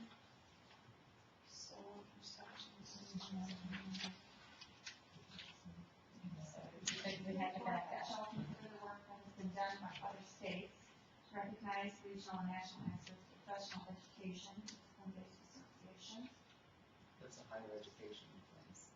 other professional education, the work product from the Department of Higher Education's curriculum on initiative, or any other work in the public domain. Okay. So therefore, that also means that we should be looking at things like our history, government, geography, associated, affiliated organizations that are not copyright, that are most current and most recently discussed, revised, developed, and agreed upon at a national level as being, So there's, Yeah. from what I understand, there's a whole lot of debate right now going on with history.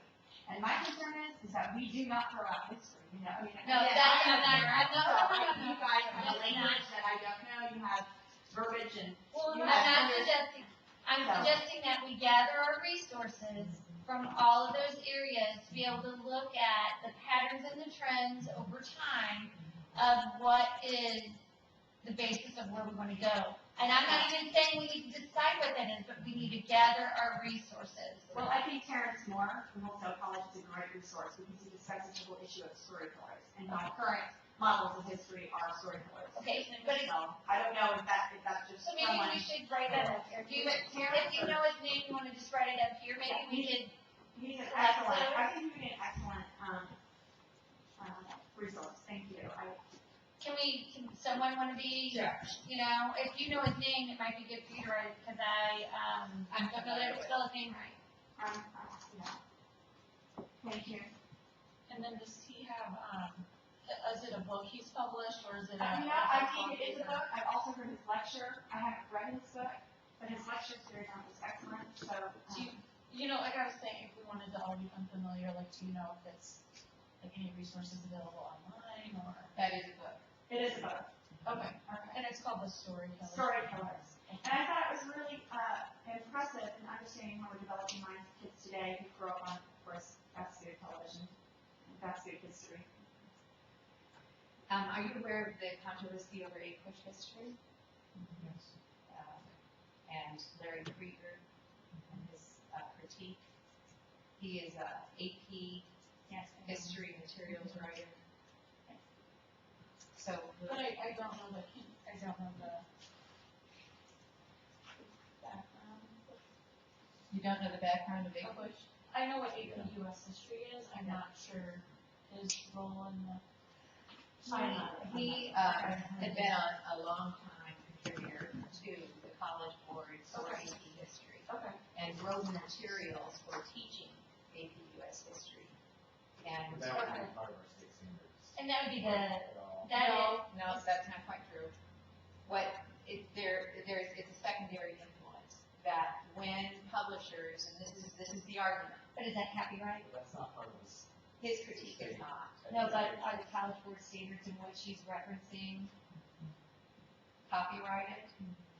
I believe they are. They are. I know They are. It's still material to consider to find out what the controversies are in history. So we need to decide our norms, because if we're saying that we are gathering our resources, we should gather all resources. It doesn't mean we're using them to become our standards, but as reference material, I think we need to decide, see, these are the things I think we need to be talking through. So far I've heard that we need to come to consensus about our interpretation of the law.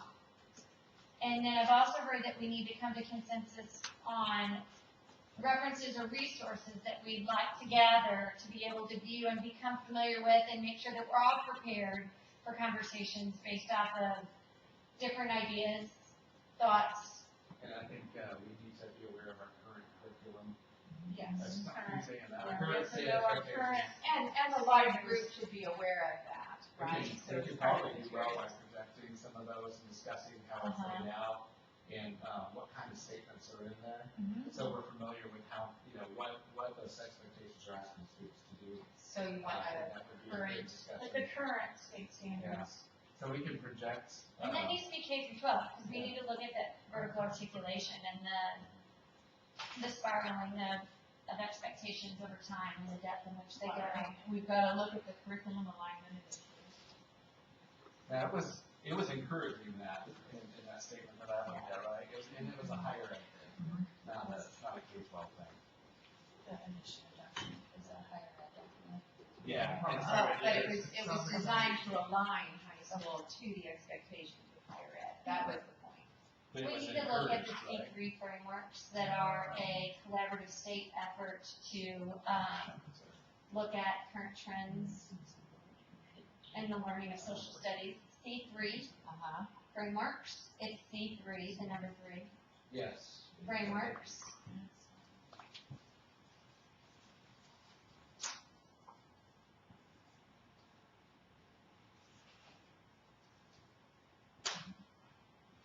And what is that for? The C3 is a document that is received at college, career, and civic. And so it's a framework that is specific to social studies. It's a vertical alignment of social studies and also with higher ed. There's higher ed involved in that piece, teachers, and looking at commonly across states, things that are expected of students in their learning to be most successful in college, career, and civic life. So when we're talking about once they leave us and being prepared, what is the common thread in doing that? And that is that available on Desi's side or? No, it's not through Lori's Desi, side? it's You can through, download the PDF. Socialstudies.org, you can find it. You just Google C3 framework, social studies, you can be able to access it. so that's something we want to look at as well. Okay. There's actually, you can look at a couple of states, they also have representation on that C3 frameworks, and you mentioned Massachusetts, but, there's a couple other states that you want to look at as well, which when we're ready to do that, we can mention those, but I don't know if we want to branch out that far at this point, or wait until we use some foundational documents and then move to looking at some benchmark states, if you will. And why pre-2009? Should look at where they are today. Yeah, you can look at where they are today, but you need to be looking at what our standards were 2009. That's what you've got. That's your current. 2007. 2007. But we also need to be looking at benchmark states today throughout the nation.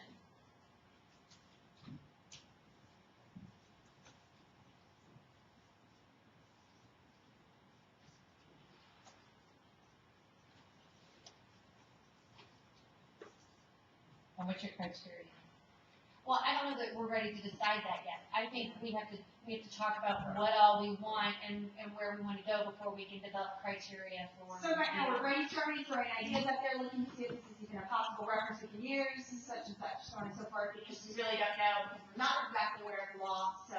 Which is where, I'm gonna go back to, we mentioned probably about a half hour ago, that we probably should start with the law and outlining that we're all in agreement with where we're going.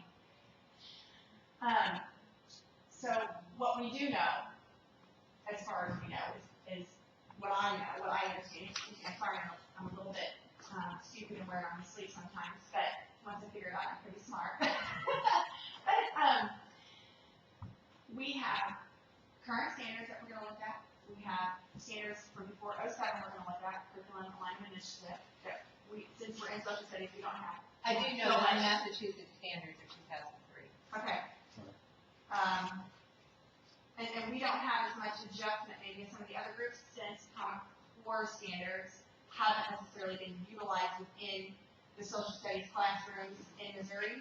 Am I making? They're not formally written, but the parts of it that are in the English language arts. Which they have to kick out, so that's not our battle here, or whatever you wanna call it. But, what we're trying to figure out is, The word is that they're under development, but there's no word who's writing. right, they won't release the names, I've heard from that. Okay, well, I'm just trying to get where we're at, sorry, because I know we had talked about maybe came in and said, secretary, and I hope I'm not I don't know that rewording here or wasting time bringing this up, but. I don't want to speak for the group, but I'm not ready to do that until we have. The full group. I'm okay. Well, no, that's not what I was going to say. I'm not opposed to having some temporary people by the end, but I think we need to understand the law before we start naming people to help, lead. I think we all need to be in agreement with what we're choosing somebody to lead us doing.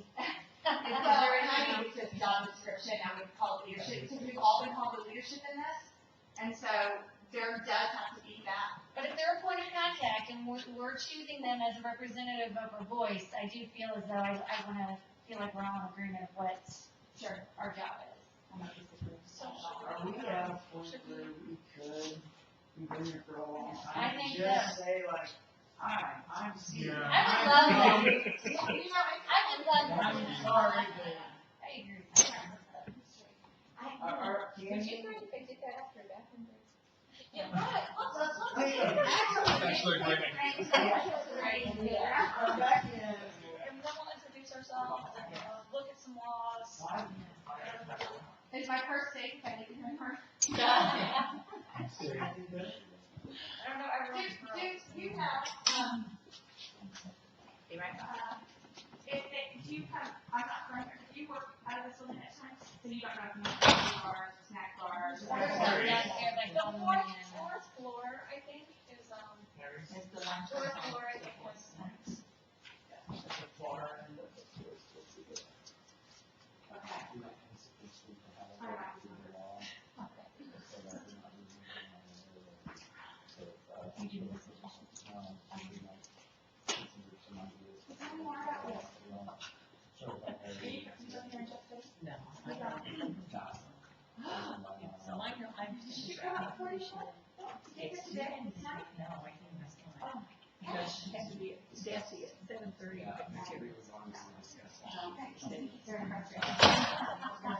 I've been actually doing a lot of email.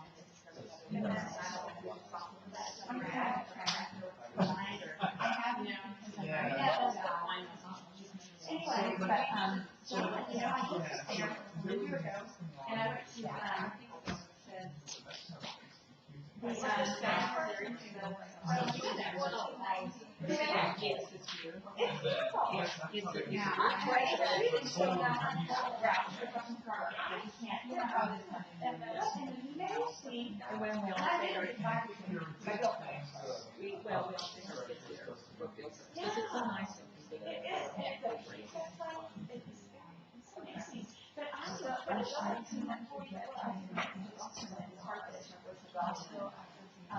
and so we were, down there. So maybe we can do this chunk first. I can get over to all the friends. Well, yeah. I thought it was gonna be, there was somebody there. I was just MoDOT is just recently redesigned a bunch of that, and we have those fading diamonds. There was, People do not understand. there was, and I'm like, it's supposed to come and sit next to me. Something had got to be done about that. People are in print. I came from St. Louis this morning. Right. One in the ditch and another one leaning over into the ditch. And then I put my seat, I didn't see that. I just thought it was, we were at a dead stop. It wasn't, we weren't there a long time, but there were probably 2 business clubs.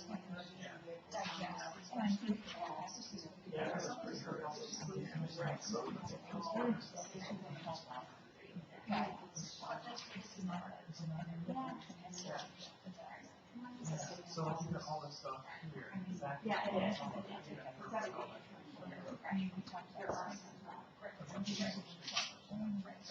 But, you know, my husband and I, we went to St. Louis, and my daughter. Right. So I say I didn't go everywhere. We go to Orange. We took 64 coming home from Louisville. I had no idea. It was amazing. Instead of taking 65 into Springfield from here, you should make that. If you're going home, you should go through Camdenton, stay on 4, and go through Buffalo. Take 65. You do not have any size. There's 2 cars on this rolling highway. It's fabulous. It's a really, really nice one. That's much safer. I hate if you can sit up for Yeah. Yeah, I do that there, and then you know,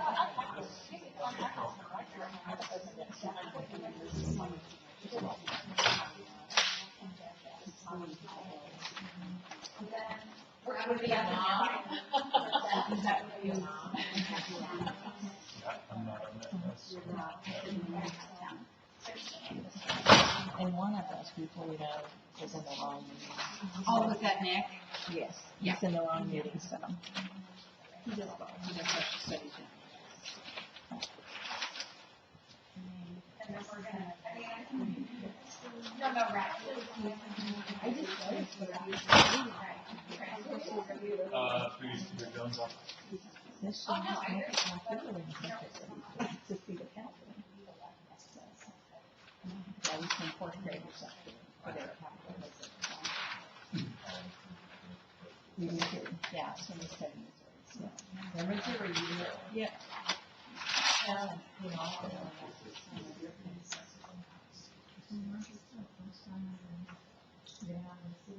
We have some kids like that, yeah, we do.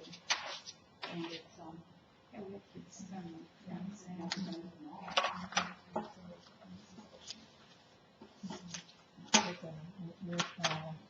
it's hard to imagine that, like never going anywhere.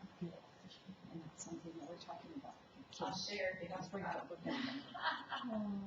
And so kids coming here have never been out. So what's your background, you're ed? I have a doctorate from Teachers College at Howard University. My master's program was part of that, so it's Being, master's in instruction and curriculum and doctorate in special education, so I specialize in administration, early childhood. I love that. So I teach online for small university. Then I teach how to design lesson plans in alignment with standards.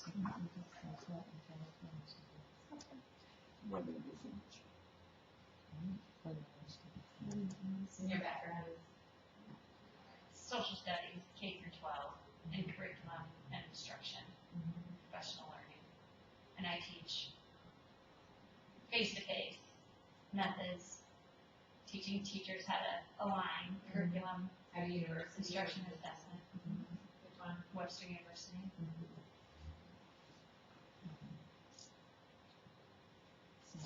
I was actually the coordinator of curriculum assessment and accreditation at the graduate ed department at Mount University.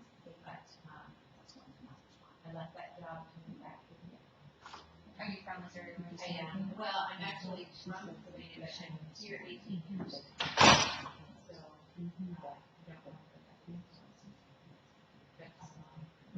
It's different out there.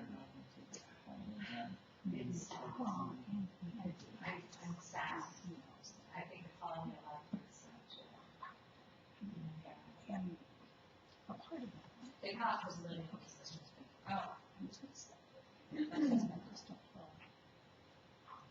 I'm glad I lived in New York City. I could afford it.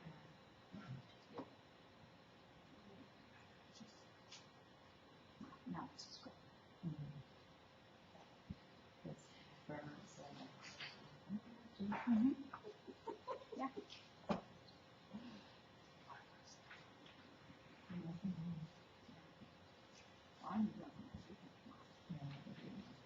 one.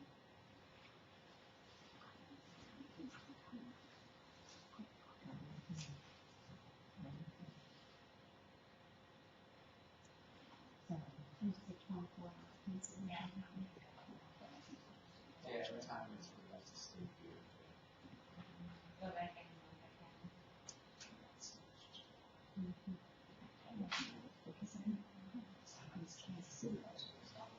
I think that's why he's in the back.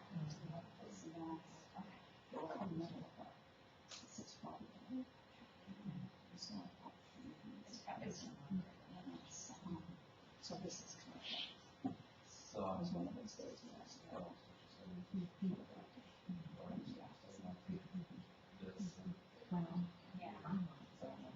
No, I just, that's my best. yeah, so I mean, I do have to look at and I think so. Right. Right. Well, you know, I know. I mean, we really just had to and chunk it up into it and say, you know, you can't cover American history from here to the Civil War. Right. We just took those skills and said, okay, what's the reasonable time period for second grade? Yeah.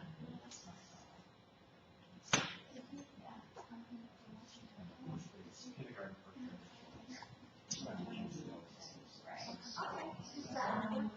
Yeah. Learning to live together.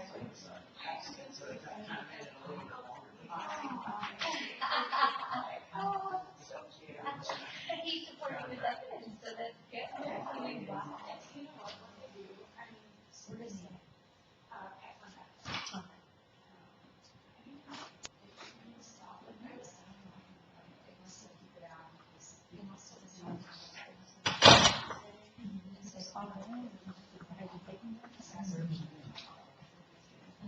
a little bit, you know, like, I mean, it's great.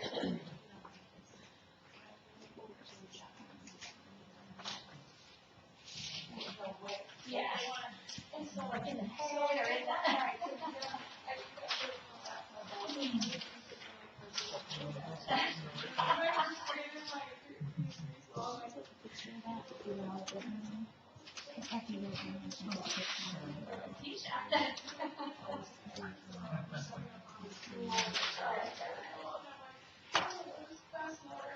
Yeah.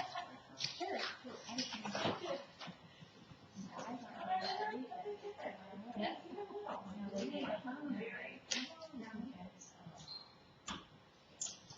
Thank you. You're welcome.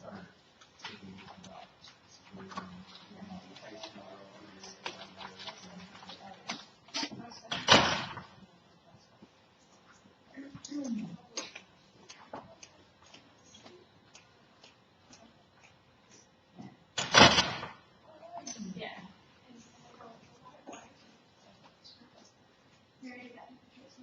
Did the trick.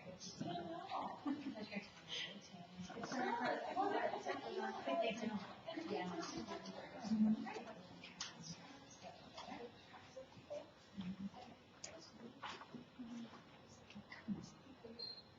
No, Brian, where are you from? Where's your home?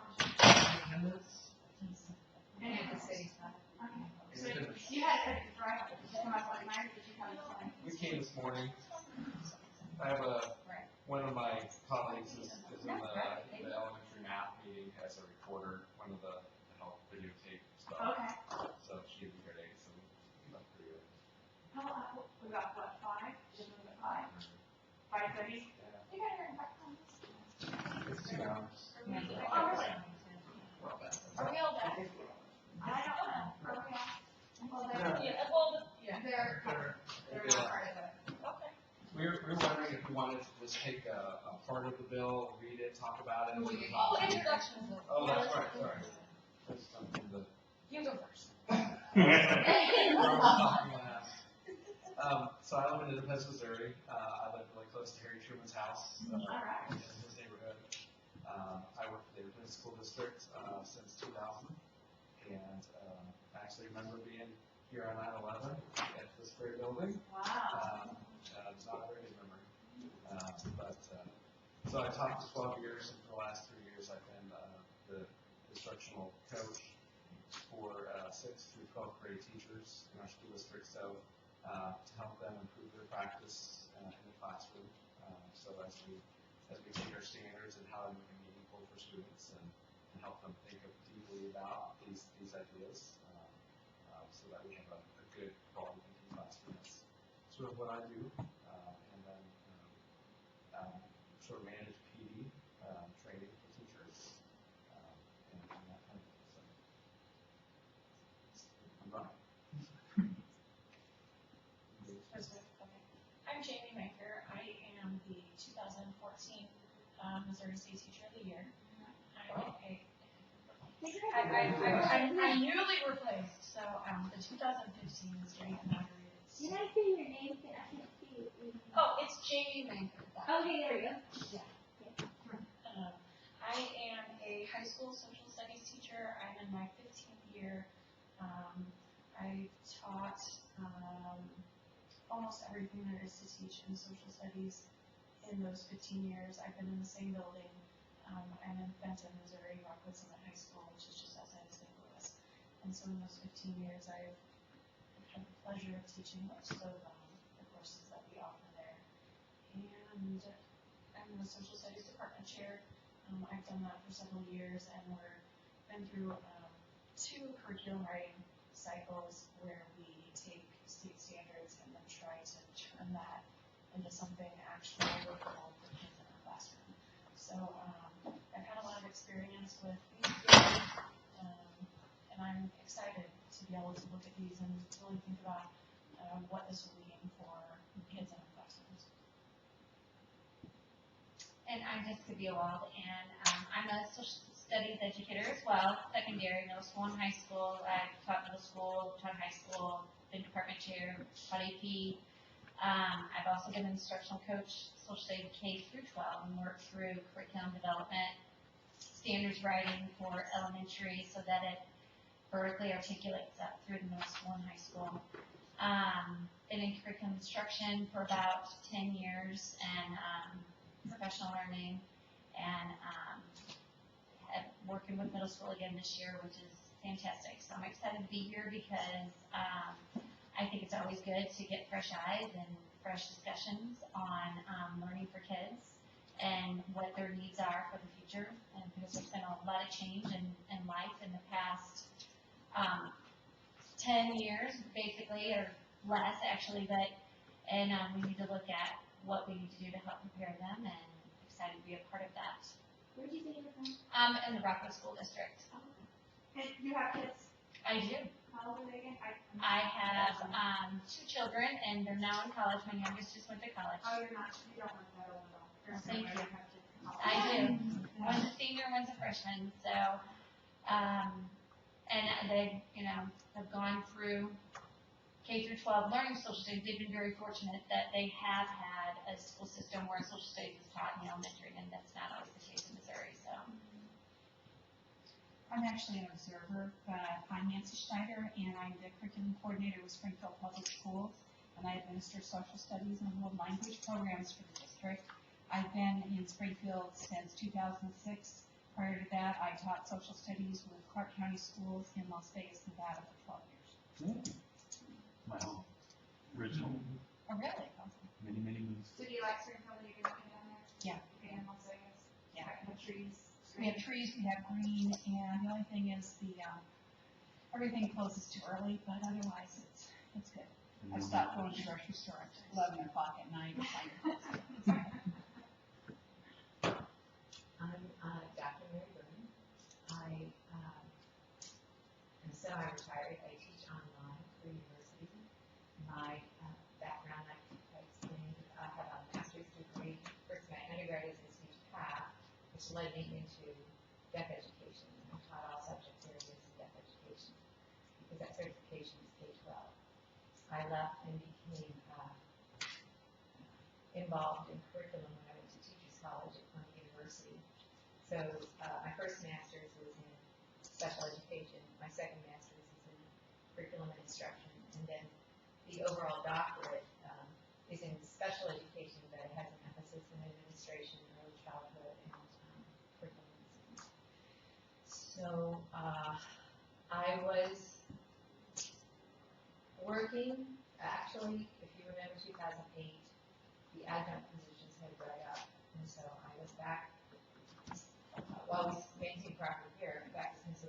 became the coordinator of curriculum assessment and accreditation in a small private university there. And learned about Common Core through Ed Week, not through the Department of Education, because it was being basically promoted through channels other than the official channels. And I scratched my head and say, why, if I'm responsible for ensuring that the coursework prepares teachers for the classroom, am I not getting this through the Department of Ed? As it turned out, my husband needed some surgery, so I came back here and started investigating Common Core and realized this was not a movement of teachers for better academics. This was the governor's signing for funds and agreeing to adopt standards sight unseen and yet unwritten. Unwritten keywords.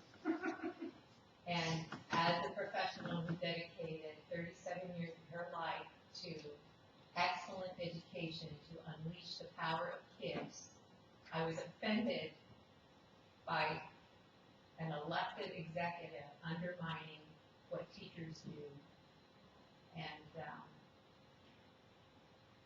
became very vocal about ensuring that teachers were brought to the table to have their say.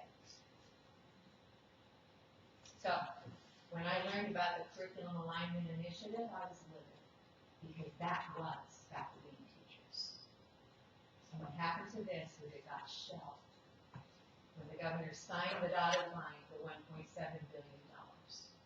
I'm very excited to have teachers brought together to evaluate our students and, as per law, develop excellent standards for the children in the city. I hope you understand how much I appreciate your professionalism and your background, and that's why I become very defensive of you and making sure you have a voice and that due process. That's what our government is about, rule of law. And that's what we teach our kids. And that's what we should have. So that's what I'm excited that it's taking place today. We had an update. We are to all meet in the chamber at 1 o'clock. And apparently there is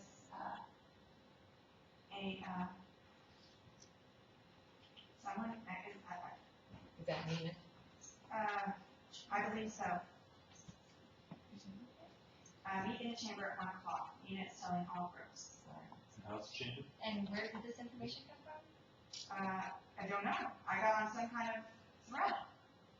But this, Nina, again, I will remind you that Kurt Barr is responsible for this bill and representing people. So Nina done, I'm glad you're working. I don't know. I don't think she had a right to do that. I know there's been questions of that, but, I mean, so.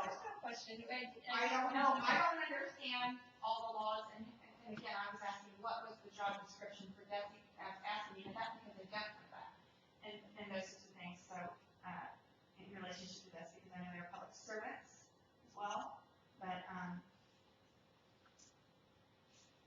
So you don't know where that. Want to go in the chamber? So, Like the house chamber or like I'll. You know what? I will. Third floor in the Capitol building. Okay. I don't even know. Well, okay. I don't want to wait your way. Like we said, we were all kind of appointed by 3 different things. So, and not everybody's been on those lists yet. So that's this confusion and this miscommunication. I'm glad I got a text. I swear. I'm like, we're talking in here, we're fine. What are we doing? All right, well, Okay, we're continuing on. Steve Fryer, I taught social studies for 9 years in the Warren County School District and then the St. Charles School District. Now I am assistant principal. I've been an assistant principal at Washington High School in Washington, Missouri for the last 7 years. I was asked by Missouri Association of Secondary School Principals to sit on this group. I live in Lake St. Louis. My wife works in Winslow School District. Thankful to be part of this and hope we can accomplish good things for kids. Well, hello. I gave you guys a really fiery introduction, didn't I? My name is Julie Thomas, and I have a passion for history I've had since I was a kid. Don't ask me why, but it wasn't from the textbook in public school. I'm a parent. I have twin boys in 7th grade. I was livid that my freshman history class, what I remember from that, is Woodstock in high school. And that's the kind of thing we are elevating, those kinds of behaviors, those parts of history to be a party is something that we really want to have a discussion about in high school with kids. I wasn't aware of that today. That was a long time ago for me. It won't take how long, but it was a long time ago. So I have children. I want them to have a foundation as to why America is a great place. And I think that the only context in which you will find that America is a great place is out of the context of world history and other governments that have tried things in the past, and we're talking thousands of years ago, that we see happening in our culture today, and comparing what makes great history and what doesn't. You can't throw the baby out the bathwater, and I see our history today throwing it all up. They're only highlighting, bad stuff. And I'm going to say, how many kids in the public school system know that there were black people serving as representatives in the 1800s? Nobody knows that. Do the black people have a fair history of what they have contributed? That they weren't just slaves in our country? Do they know their history? That there were many people that did amazing things as black individuals in our country? No, they don't know that. I didn't know that. I didn't know that in public school. Most people don't know that in college. Can you name the names of those representatives? No. But I know a few of the presidents, a few of them, and I know a few of their speeches, and I think it's a travesty that we are not teaching the rich history of our nation and what brought us to the place that we're at today. And so, I'm passionate about history. I'm passionate that our kids understand not just the bad, but the good. And so, because they're being deceived big time with what's going on. I'm sure many people feel like that, and I don't appreciate being called a racist because I'm white. And that's what's going on, and we need to put a stop to it. Because I'm not racist. I grew up with very good friends who were black. But our history books and our ELA standards are publishing stuff like this. There's racist people in every race on the earth because of their hearts. It has nothing to do with the color of their skin. But our history is promoting racism today against white people. And it's unbelievable. And I think that we need to be very aware of it. So, we need to stop to it. And we need to get the good, the bad, and the ugly. And I also have Cherokee Indian in my heritage, and I have this discussion with people all the time. There were terrible things done to the Indians, but the Indians were not all nice to each other either. So, we can't just throw out our history because a few white people did some bad things. We can't do that. So,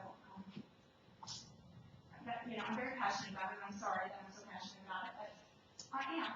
And that's who you're going to have to deal with, and I'm sorry. It's okay. I will do my best.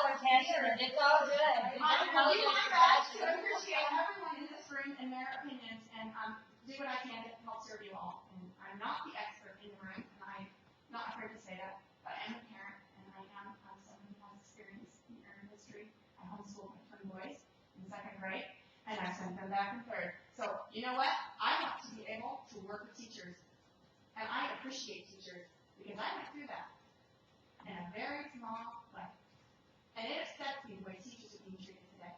It really upsets me. But I can't go to school and have a conversation with a teacher and say, what do you think should happen here in town? What can you do? And they have to say, our hands are tied behind our backs because we have so much control happening up here. And then they're getting yelled at by parents, and they're getting yelled at by administrators. It's not right. It's not right.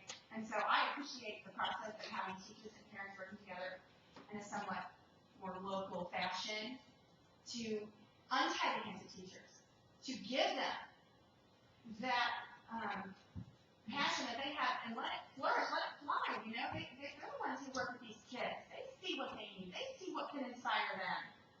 And that's why they're there. At least I would say 75% of them are there for that reason. Some of them are there for a job. But that is something that I'm deeply concerned about. Because public education is what makes America the greatest nation in the world. Other nations only. What do? They only, educate a small percentage. They educate the wealthy. We educate the masses. That's brilliant. What a brilliant idea.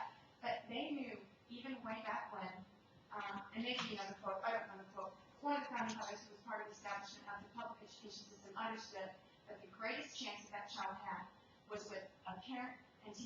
work together in control of that child's education. And whenever we remove that, we untie their hands and we don't give them the tools they need, then we have defeated the purpose of education. We are only training people, and we're not enriching teachers or giving them power to give these kids a love for learning. Because I don't know if I said that well, but I don't say it because my 4-year-old daughter gets me up every single night. I hope she doesn't have something that creates a problem, but it's every night, and so at times I get a little, okay. Well, you know, Julia, good standards will do that. They will help communicate what are those 3 things that we should have every kid know, and then give districts the freedom to decide how they would implement those to the best success we should do. So we hope that we can do those things. I would agree. Oh, I agree. So thank you.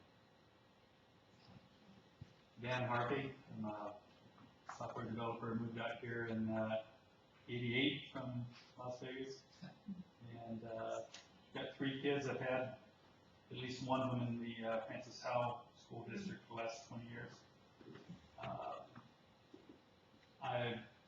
I'm someone who was Mr. Cocky for a while, thought I knew everything, and then I got ridiculed by the person who's really bad at it, me, for making a point that was completely wrong.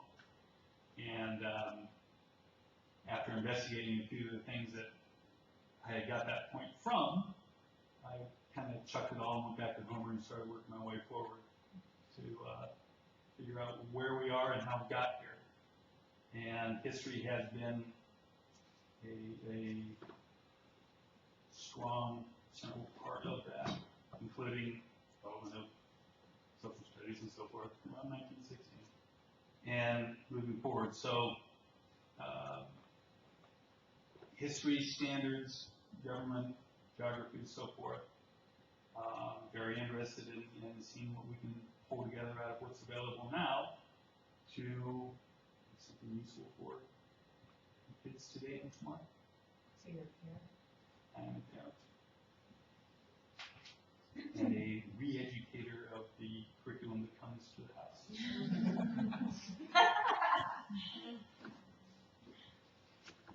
You know, that's why parents are on this committee, or any of the committees, is because there shouldn't be a disconnect between what children are taught in schools. If it's true, then that truth should be repeated at home. There should be no difference in the truth between home and school. The material that comes home, for instance, a standout from about 2 or 3 years ago, I think it was Trojan War cycle. It had no mention of Patroclus. And so none of that makes any sense without that in there. Things like that, I'm always having to fill in and say, did you know that? Have you thought about? And when you think deeply on something, and it deeply consists mostly of classroom discussions about what you feel about it and what they feel about it, and not getting into the substance of what it actually means and where it came from, that concerns me. Yeah, I'm very big into the foundational. I kind of agree.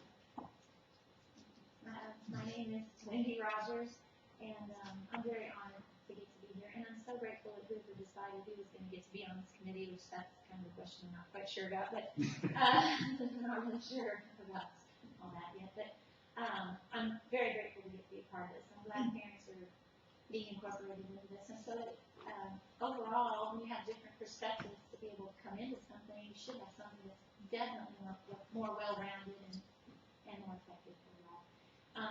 I'm a parent of 5 kids. I have a bachelor's science degree and 2 minors, but it is in social studies. I fell in love with world history and geography and early American history through homeschooling, and realized how much I had not been taught. People would say, oh, it really comes back to you, and I realized, no, it isn't coming back to me. I never did get to learn it, and it's such a shame because it's been so exciting. I mean, I guess I could have been on other committees because of my degrees and things, but I love this subject, and I really don't feel like enthusiastically express and share with students in a way that can change their life from school to secondary to forever. And so I am excited about this subject overall.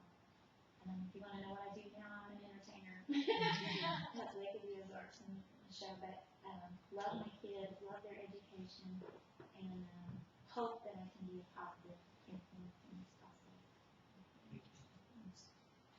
I'm Alex Cuenca. I'm assistant professor of social studies education at St. Louis University. I currently live in Berkeley. I'm also a parent, so I've got 2 kids, 3 and 1. I was a former social studies teacher at the Miami-Dade Public School District. I have a master's from Florida International University in social studies education and my PhD from the University of Georgia in social studies education. I currently serve on the National Council for Social Studies standards rewrite of teacher standards. So if you're going to align all of these kind of trends across the country. I'm also on the executive board of the College and University Faculty Assembly, which is the professor's wing of the social studies, so we do social studies research. And my research primarily focuses on teacher education, but in particular social studies teacher education. So I'm the representative for teacher preparation programs. I was nominated by the Missouri Association of Colleges for teacher education.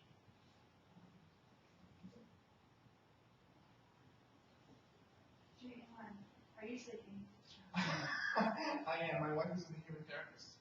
So our bedrooms all look like vampires to me. And she is. I mean, that's all her. I give her all the credit in the world for all of that. So. Has anyone else received any of the information about this meeting at the moment? Looking at the clock practically and just kind of making our plan for lunch and for what that looks like, and our thoughts about, depending on what we hear at the meeting, where are we really in this? Are we going back tomorrow?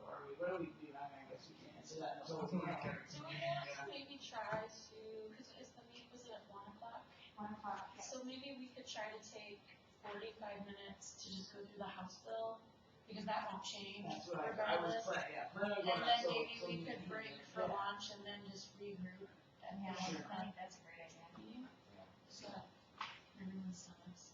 I usually eat lunch right now. But I know, We're lunch gonna, is- I'm sorry, could you repeat what you just said again? I said, would it make sense if maybe the only thing we work on between now and lunch is maybe just going through the House bill? To make sure we're all, because the meeting won't impact that at all, and so then it would still be on the time. I think that's a wise decision. We'll start with the foundation. I just don't know if are we gonna have to do it again, is my question. Are we gonna have to go over this again with 7 other people, because then it's a waste of time, or not? That's my slight concern here. And also, I think the one thing that we agreed on earlier was something that someone as a temporary point of contact. Is when, what's her name, was in one?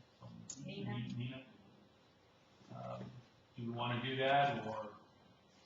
I would rather not. I would rather not, I'll say in favor. Yeah, and I mean, especially since we have no. I think we could do after I think we need to find out what's going to happen. our go-to meeting. And kind of probably for some of the same reasons, I'm wondering, why go through the bill when we don't have all the people here who should be going through the bill with? Well, does the bill say that everyone has to be in the meeting, or is that? If we just as people who happen to be sitting in here, because we don't have our full group, want something to do for 45 minutes, if that's what we're doing and going through it, I don't mind that. Yeah, that's what it amounts to. I would rather not be kind of. The bill is not that like. I don't want to chalk this up and say at the next meeting that, oh, we already went through that. No, I disagree though. I think that we're gonna, at some point today, gonna have to make a decision, at least about future meetings or protocol. And there are 9 of us in the room, and I don't feel comfortable making any sort of a collective decision. Us making any kind of a decision until all of us are clear on what the this law states, with the understanding that as the group grows and more people are added and slots are filled, they certainly, but we would hope then communication is improved. We can send people a copy of this in advance, and perhaps one of our norms might be at each meeting with new people to take time to walk everyone through and say, here are our understandings. Have you read? What questions do you have? Do we need to adjust our group understandings? But I think we would be able to do that much more effectively if at least 9 of us had kind of come to some agreement just on what the legislation states. Yeah, So long as it doesn't kick it off the list yeah. and say for other people, Yeah, oh, I'd like we to already maybe did that. add it to the norms that as more people come, that's probably where we need to start with every person that joins the group. But, I think we're gonna, the 9 of us will ultimately have to make some decisions today. Mayor, you agree?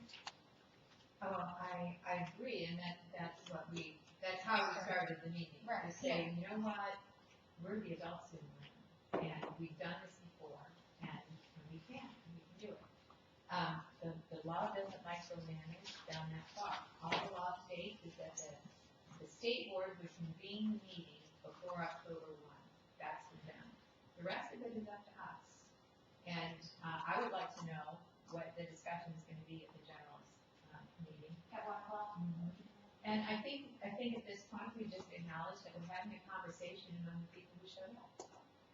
And I'm good with that. So,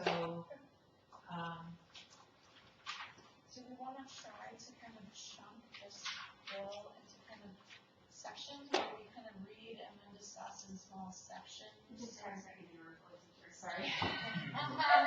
It's just easier to discuss the harm. Yeah. The whole bill, and then we're fighting through. well, and actually as parts of the bill, we have no control over. Right. The data part, right? Yeah. But I will tell you that as I go through this, I think there are several pages that have very important information, and beginning on page 1. In 160.514, on the second line, it says the State Board of Education shall adopt no more than 75 academic performance standards which establish the knowledge, skills, and competencies necessary for students. What we have to appreciate is that what this bill was drafted from was original statutes on the books and active at the time the governor signed for Common Core. And the problem is that our statutes say no more than 75 standards. And the new bill says no more than 75 standards. Had people in places of authority been reading the law, they would have understood Missouri has sovereignty over its education system, and the law says no more than 75 standards. So that's first. So that's one of the reasons for the plenary session. We have to get everybody on the same page with that. Somebody is going to have to coordinate that among all of the groups, there's no more than 75 standards. And I reviewed the Massachusetts standards. I reviewed other state standards. It's possible to get within this law. The point is, that's our charge, is to work with that. Now, on page 2. So, can we I like, just wanted to throw out what I had to say. why don't we take a minute and maybe read the first 2 pages? Right. And then everyone can kind of mark, like just if you have something that you think is very relevant, you want to make sure the crowd hears, mark that. If you have a question, mark that. And so maybe let's give everyone a few minutes to just read the first 2 pages, and then we can share out that way. Where was the 75? 1, 2. You see, what you're going to see is the number of different statutes, because this law is actually a reiteration and an editing of what was current when Common Core got adopted. It was on the books. You could still download this stuff from the DESI website.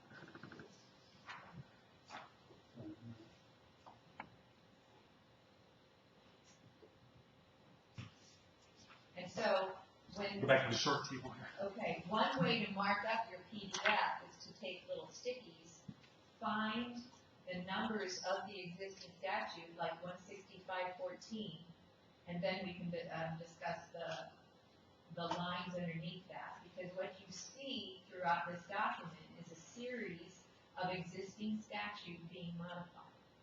And you also see, if you look at the bottom of the first page, there's an explanation of what the brackets mean. And it means that in the editing of existing statute, when this bill was passed and signed, the text between brackets was eliminated.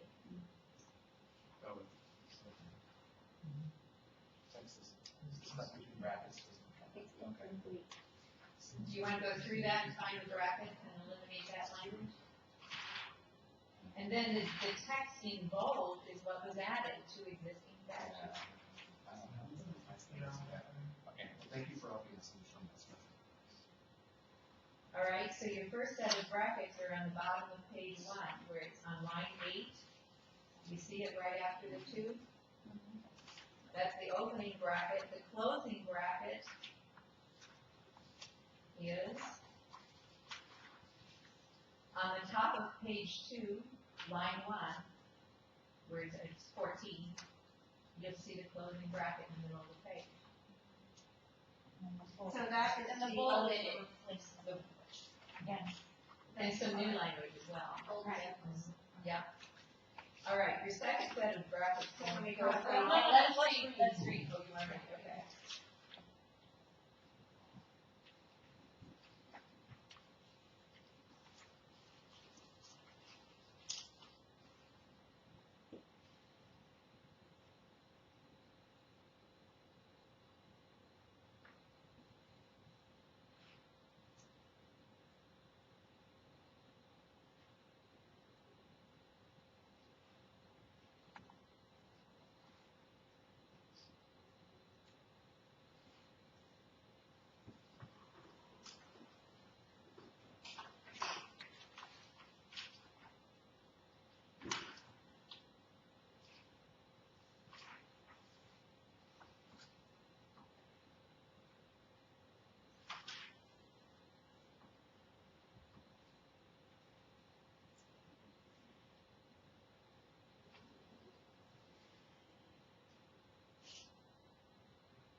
topics we're going to discuss. I kind of read through like the whole, like that whole section talking about like. Just go back to the top then. So, I guess my interpretation, I guess one question I had is I'm a little confused why this particular group then is being convened based on this particular language. Because our standards have not been developed, evaluated, modified, or revised as of yet. They're still the 2007 standards. Common Core hasn't had an effect. Because on page 13 has by October 21, 2014, the State Board of Ed shall convene work groups to develop and recommend academic standards. That's all. So it's later in the bill. Curious about what was applied to. The 75, why that specific number? What does that indicate? Do you know? It indicates the structure that each subject area has for writing standards and the fact that they must coordinate with each other. Okay? So one of the things going on in Common Core standards is you've got English language arts, and you have 10 standards for K3 and 10 for grades 4 and 5, and 10 of those are only for information text in each group, and then 10 of those are for literature. And then you have more writing standards, and then you have more speaking standards, and then you have more technology standards, and there's over 120 standards in English language arts by itself. And when you add the math and the English language arts standards, it's over 300. And that's because they went into micromanaging. All right? That's not how traditionally standards are written. So Standards are broad enough to give local control. So 75 is an effort to target it toward basic principles rather than specific array of things? Yes, and that number came from the existing law. That was unchanged from what was already on the books. Do we interpret 75 meaning per subject area, or as this document has, our existing document is full? Exactly. So we probably need to So know. there's a difference between standards and GLEs, right? And so you want to write your standards as general standards that can meet the 75, and then call the others benchmarks underneath the standard. I see what you're saying. Yeah. And the Outstanding Schools Act of 1993 speaks to the number of standards, so I'm sure it's referencing back to the history of that portion. So if you need a reference into why the number, I think that's the act that we would need to go back and look at, but pretty much that's where it's coming from. That's where these statutes are, right? Right. The Outstanding Schools Act was a collection of statutes. Right. And these were it. Okay, so what happened in this bill was we took the existing statute out of the Outstanding Schools Act and changed I didn't do it, it was the senators that changed the process of how the work group was constituted. But what I kept raising my voice about was, it says in here a majority of the academic work groups would be active classroom teachers in the state. Excuse me, but the people who are working for the National Governing Association don't qualify as per our law. And they heard us. Well, that was obviously changed, right, and so it has a list of parents. So whenever we get that list, and I guess, what's her name, Nina, she's trying to compile that list, I think we need to make sure that our representation is appropriate to what it says. Because as we went around the room, we know we have parents, and we know we have educators who have taught in the field for a number of years. And now, were you as an educator or as a parent? I'm an educator, and I have taught all subject areas, and that was the criteria. Social studies for 10 years? I have taught classroom for 10 years. Social studies? Yes. That was an active classroom teacher. But now, what level? My K-12. So you taught secondary social studies? Yes, because my children with disabilities were in K-12, all the way through. And said to Lieutenant Governor Kinder, I didn't apply. Lieutenant Governor Kinder said, we need your expertise, you know the bill. So he appointed, and I'm not questioning your background, I'm just trying to make sure that if we're staying true to I just wanted to make sure. I understand, and that's why we're going through the bill. And yes, he has the authority to appoint one professional. Right, I got it. That's great. And I think the special ed background that you have bring to the table is important. Yeah. In accordance to the law, I may not be qualified. I Yeah. taught for 9 years. And it says you have to teach for 10 years. Right. And that's what I was kind of curious as to see, as it's laid out here, who is representing what, and, you know, it says 2 parents, maybe 3. Well, there's two parents. Yes. Okay. Both Okay, the yes. Senate and the House. Right. Okay.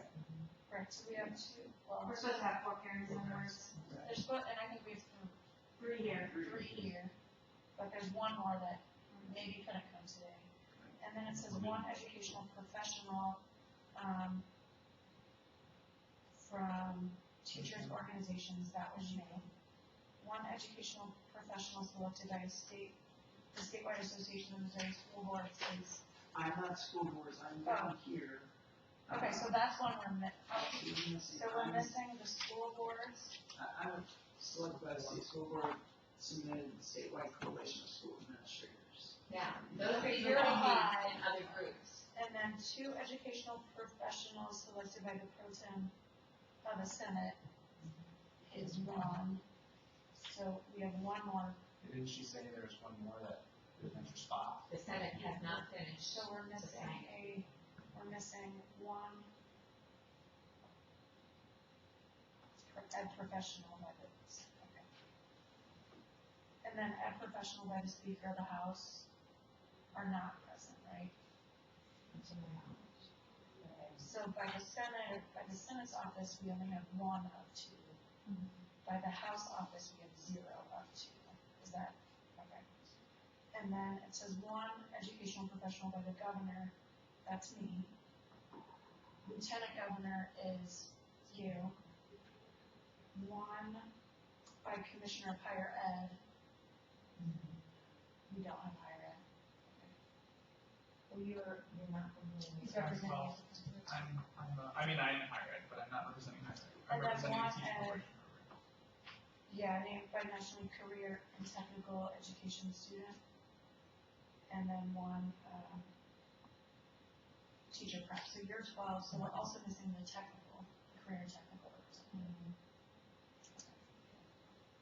So at least we know where our missing, like we're like, who are the missing people? Because now we know them. But the distribution of this particular constellation may not all be represented in one group. We have to, and that's my first. We need to know. Yeah, Shelby said 17. Yeah, we need to know. Right. Okay, so then, I had mentioned actually just prior to that on my notes, just because there was a question, I think, early.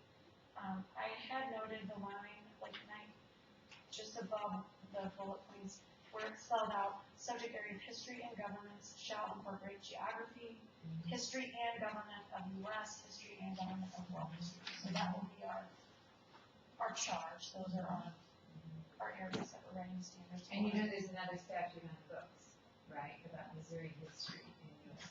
history. And then I noticed is not listed at there. I mean, I No, but it can be woven into history as economics. Well, drives. geography and economics overlap so much. I think that piece. And that's a great thing to consider is, what do a lot of school districts offering in their classes, and economics really is not offered as a class and is not woven into our standards very well. That might be a good thing for us to keep in mind later on, is how do we get those sort of missing pieces into what our students are doing, so they're thinking about those concepts as they learn about history, so that we're not losing them. Same thing. Yeah, like for instance, you were only allowed to hold a loan for 7 years back in the 1800s. With some years, you get the loan and then you had inflation.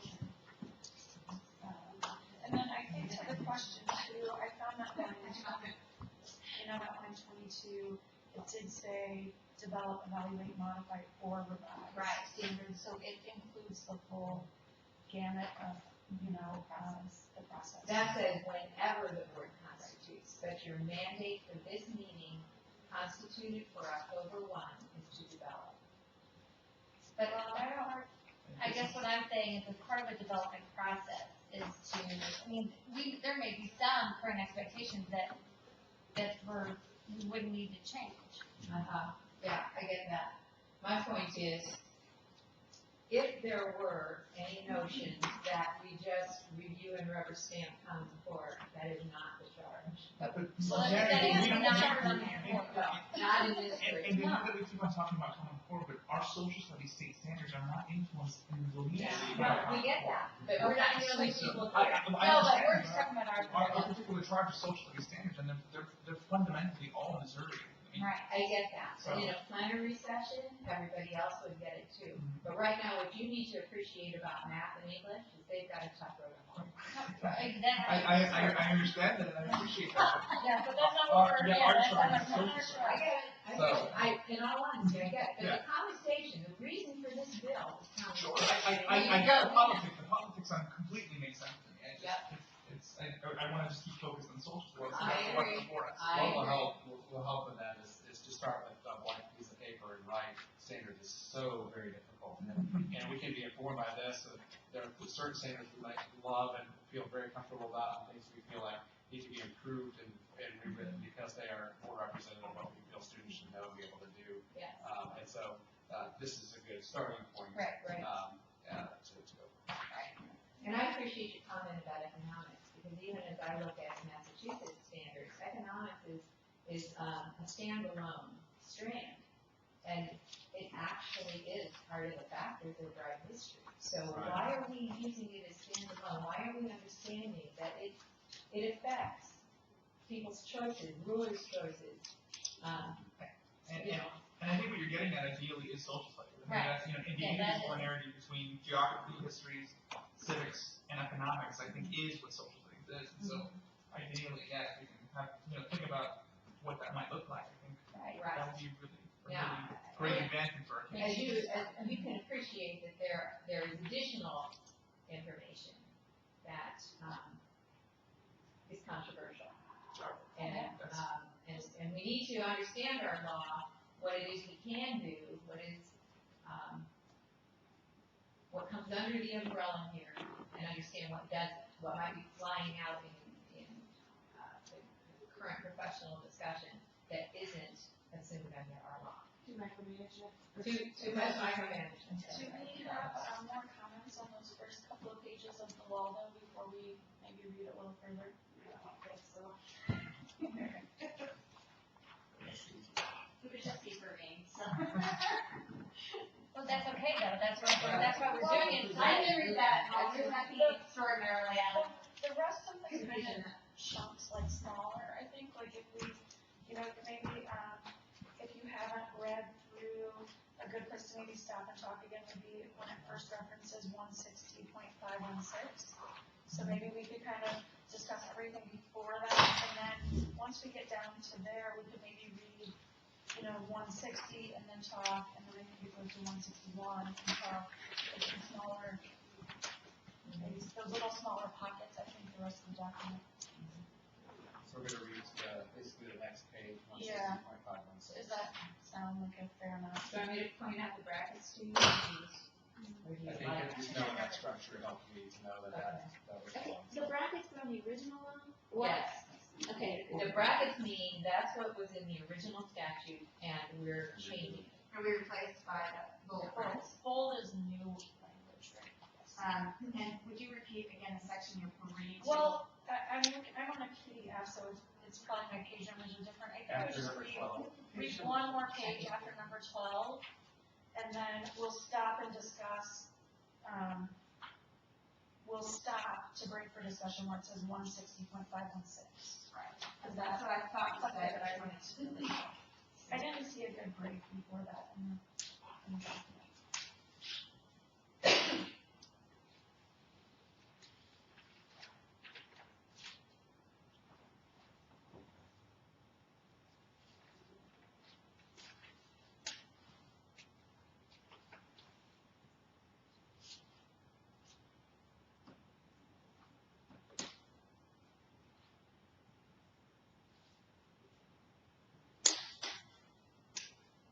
Are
we ready to discuss what we're doing at that point?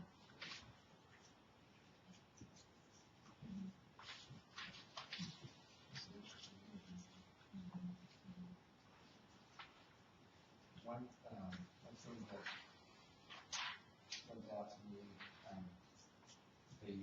on number 4, previously number 4, 3 public hearings.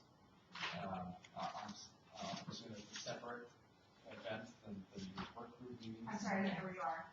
I'm on my packet, 3rd page, number 4. On line 66, right there. Yeah, mine's not numbered, so. Oh, gosh. And so the hearings would allow people to know about the progress of the work group meetings, and that it says the first one will be held 30 days after the convening of the first work group meeting. So I understand, read that for the 30 days of today, there would have to be a public hearing about this subject. Probably wondered if that would include us, that would be part of that, or if it would just involve a reading. So that's a great option for us. Who's going to be on the board? Actually. Who's going to be a part of those hearings, and what role do you play in those? That's right, and one of the requirements is that there be a monthly report to the Speaker of the House and the President of the Senate. So there has to be somebody, that's another reason for the plenary sessions, designated as the overall coordinator, chair, to write and submit those reports. And so that's what has to be discussed.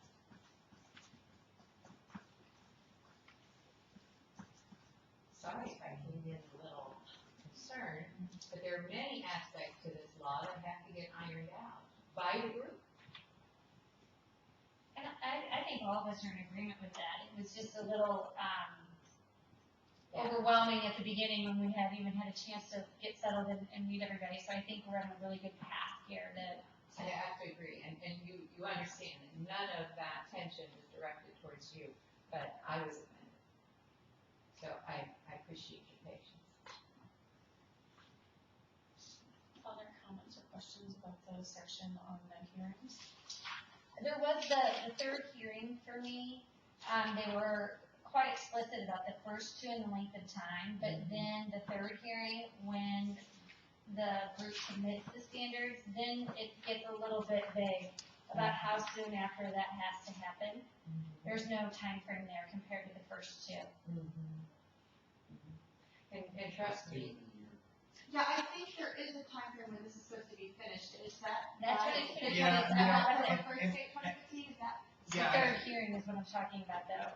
And I think you're right, Mary. I think there's some, they place these safeguards in the law for the future, and so we're almost reading the law backward in terms of, we're reading it in terms of, if there's something Common Core 2.0 that comes in 10 years later, there are these safeguards for our groups, and so I think that's one of these, these tensions that we're playing with. We're almost reading backward in terms of what we're supposed to do in the future, and our charge is all the way at the very end. So I think that's part of the tension here is I think they weren't even designed to be immediate. I mean, they're just for the future. So. And I'll tell you what happens is that taking the Outstanding Schools Act, when we were doing the visits to the legislature, the House lawyers were saying, well, that was a one-time deal. That was only for 1993. And I'm going, excuse me? You cite these laws when you submit your grants as your the statute of authority to do what you do. You can't have it both ways. You can't say it's a one-time deal, but I'm using it today, and not let us use it. So the deal is, what the editing was, if you go back to the first pages, whenever the state board, that wording was not in the Outstanding Schools Act. That's the kind of wording that the legislators clarified. No, for sure, this is not a one-time deal. Whenever the academic standards are reviewed, you're going to constitute people in the state of Missouri. So, the only comment that I had was actually in the next section, just after the hearings, but so did anyone have more comments on the hearing process? Yeah, that, I believe, needs to be fluid, so that as the process develops, we're not fixed at a point in time to present something for a hearing that isn't ready yet. And so, yes, I mean, at least in the first one, we can say we got off the ground, right? And then the second one, make sure there's momentum going. But depending on, on where you are when you dig in, and you say, oh my gosh, I thought this was gonna be simple, we just keep what we have, and you go, this is an opportunity. We really need to take this opportunity and make these excellent, knowing what we have. That could take 6 months, and we don't wanna be tied, after the first 2 to a specific point in time for the third. So, it's to buy you a grace period. And I think as we meet, when we determine meeting times and format, you can meet a small group according to your schedule as a group and called by the chair. But then for the larger plenary meetings, when you have to align these from not just 612, but K5, get together with a larger group, it's a little more complicated because you have more people, but that's why you need a chair in each group to communicate and then get back to your groups. And that's a long way of saying that we don't know how it's going to work out because you haven't had the opportunity yet to dig into all the materials you're going to be looking at. When you figure out just how much development there is to do, then you'll have a better idea how to schedule. But you've got a year.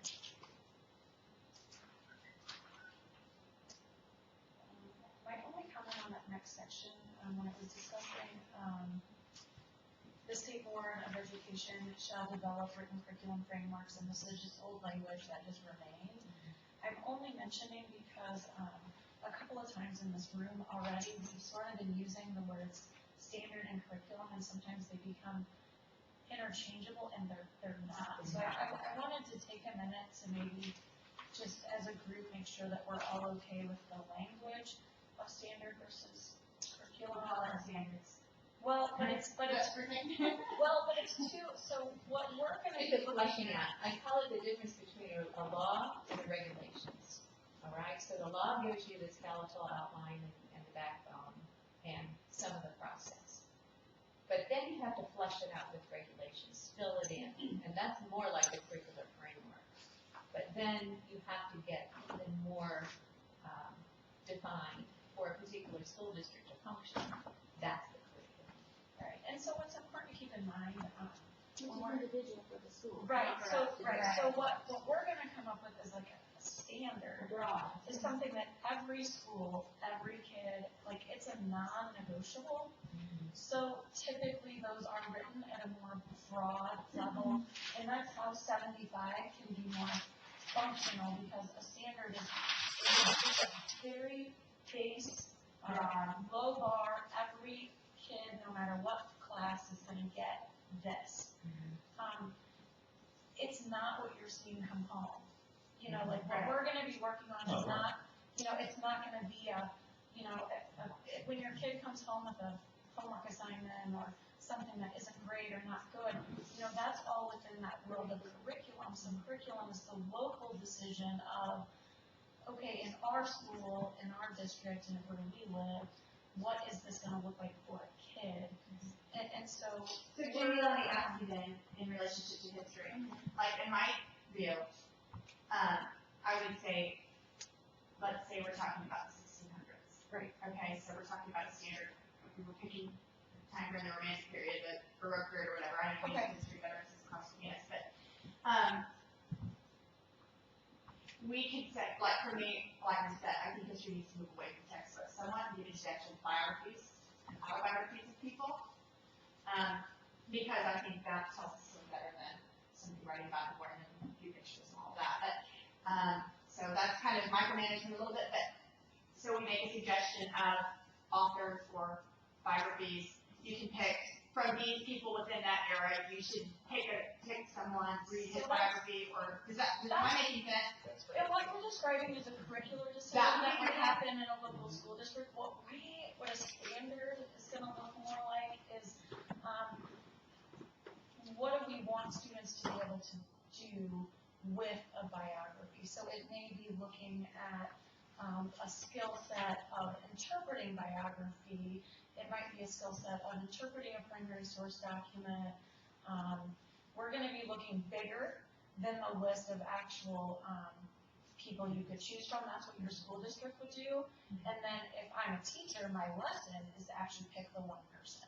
And I think your impulse is right too. Right, I think you can get to the point where you can say we can move from text to move more toward kind of biographies, but I think that's what we kind of have to stop and say, okay, biographies are certain skills you need to kind of analyze biographies, and that's where we kind of play in that world. Not so much at the dictating level, but we can make those kinds of, or ask teachers to make those kinds of shifts. The standard just said you could include biographies, and you should include biographies, Right, but it doesn't say which But it wouldn't say which Right, biography. once you give the Would it, list of which people, then that is really. Would it be crossing the line, using that example, saying, students shall read biographies, would it be crossing over into the curriculum to say 3 biographies, or? Yes, probably. Oh, But you can have an appendix with a recommended reading list. Yeah, and so then what this is saying is that this, I guess it's 79, line 79, but subsection 5, is saying that, it's saying the state board can create some more specific curricular recommendations where they may give you time periods with certain biographies listed and sources, and they're giving schools direction that are going to be more detailed, but it's careful to say these are not obligatory. Like, you're saying that you're going to do this as a tool for schools, and I think that is very good. It's good for our local schools so that each school district can make its own choices about what's important to their kids and their I guess at the local grassroots, I think this is what we want. We want our standards, we want our local school districts to make these ground level decisions. We're talking about terminology and understanding it, and then you have your GLEs, your grade level expectations. Now, how is that a standard? And that's what I was about to say, that within this document, you can have your allotted number of standards, but the benchmarks become the lead for the curricular framework. And that can be in this document. So what you're doing is making recommendations on how to sequence things. And in your benchmarks, you're making scope and sequence recommendations that align to the standards, and you're giving everybody a clue. So they are separate. So They're expectations are subgroups of standards. The standards being broad are are overarching statements. Okay. Your benchmarks underneath kind of subdivide to guide. How can you break down that overarching statement so that over a sequence of 12 years, we're going to hit this goal? The standard is actually the end goal. And so, but you must have the benchmarks, which are, how do I know that I'm making progress towards that end goal? And you have to have those benchmarks all along the way for every grade level. So we're not limited to just making the statements of what our end goals are. We can put our benchmarks in there. So using that same example, if the standard is, it shall read biographies, the benchmark for that might be what? Would that be? Let's see, you have something like that. Right, I mean, we'll look at this document, and I think you'll see pretty. Well, again, it's basically, for my world, it's a high-level object model design of standards for code, and then the particular implementation, and so forth. Exactly. Well, it's noon, and we have to be at the House Chamber at 1, so we probably should break for lunch.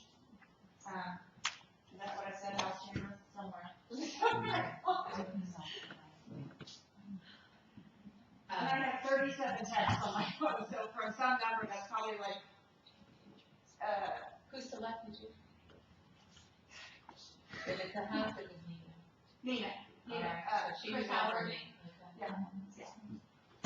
He's the speaker, right? He's supposed to speak. Yeah. I guess the unknown is we're gonna go over to the chambers, listen to something, and then come back and then make these kinds of decisions that we have to make, right? In terms of next meeting, and depending on what's said, right? Yeah. Okay. Does that sound good? That's good to sounds me. good to me, yeah. All right, so lunch, chambers, and then that. Protocol. I think the one going to chambers. Yeah. As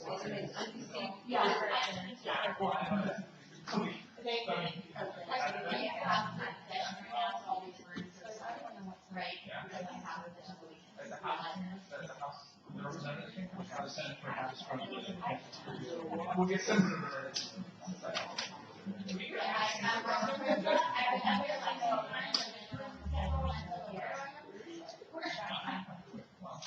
The north side, where's the north side? If we're looking at the building, Yeah. no? Yeah. Yes, that's it.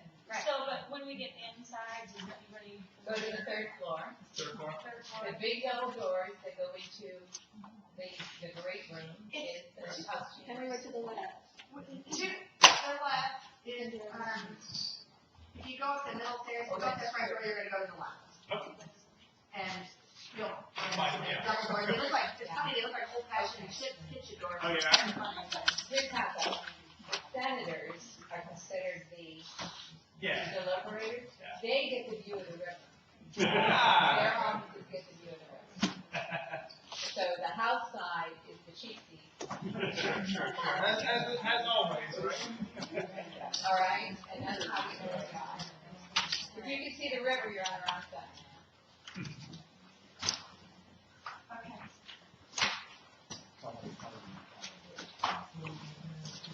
Yeah, you wanna grab lunch? Yeah, I think I got these.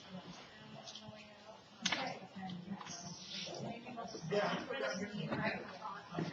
Because do you want to try to meet her?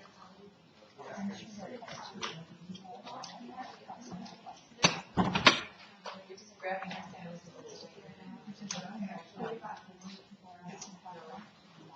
There are sandwich shops up on the main street. The street facing the front of the castle. That's where the sandwich shops are. So we will, I'm assuming we'll be coming back here after the 1 o'clock meeting. Yeah. Yeah. Yes. Yeah, we have to. I plan on it. Yeah. First of all, Okay. But I am too. I said they're trying to come up with a so we people who are supposed to show up, how do we? So we're trying to find a list, about who should be here, should be who might be. Yes, okay. And so here's that, and, I asked him about the, about the one meeting in the city, but we will check on that.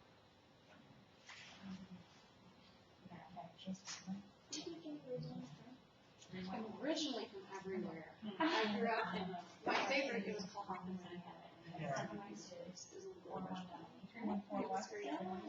Exceeded from the union because it didn't want to pay taxes. And it's like the name town that someone moves and stuff like that. Whoa, oh my God. So I lived for a while. I lived in Kansas for a while. I actually graduated high school from a tiny little school just on Kansas side of Joplin. And then I started off in the St. Louis area, so I just done everything. Oh, wow. So I'm in Census, Missouri, is where I teach.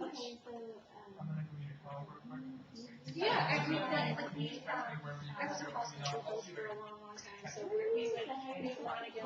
Well, you know what?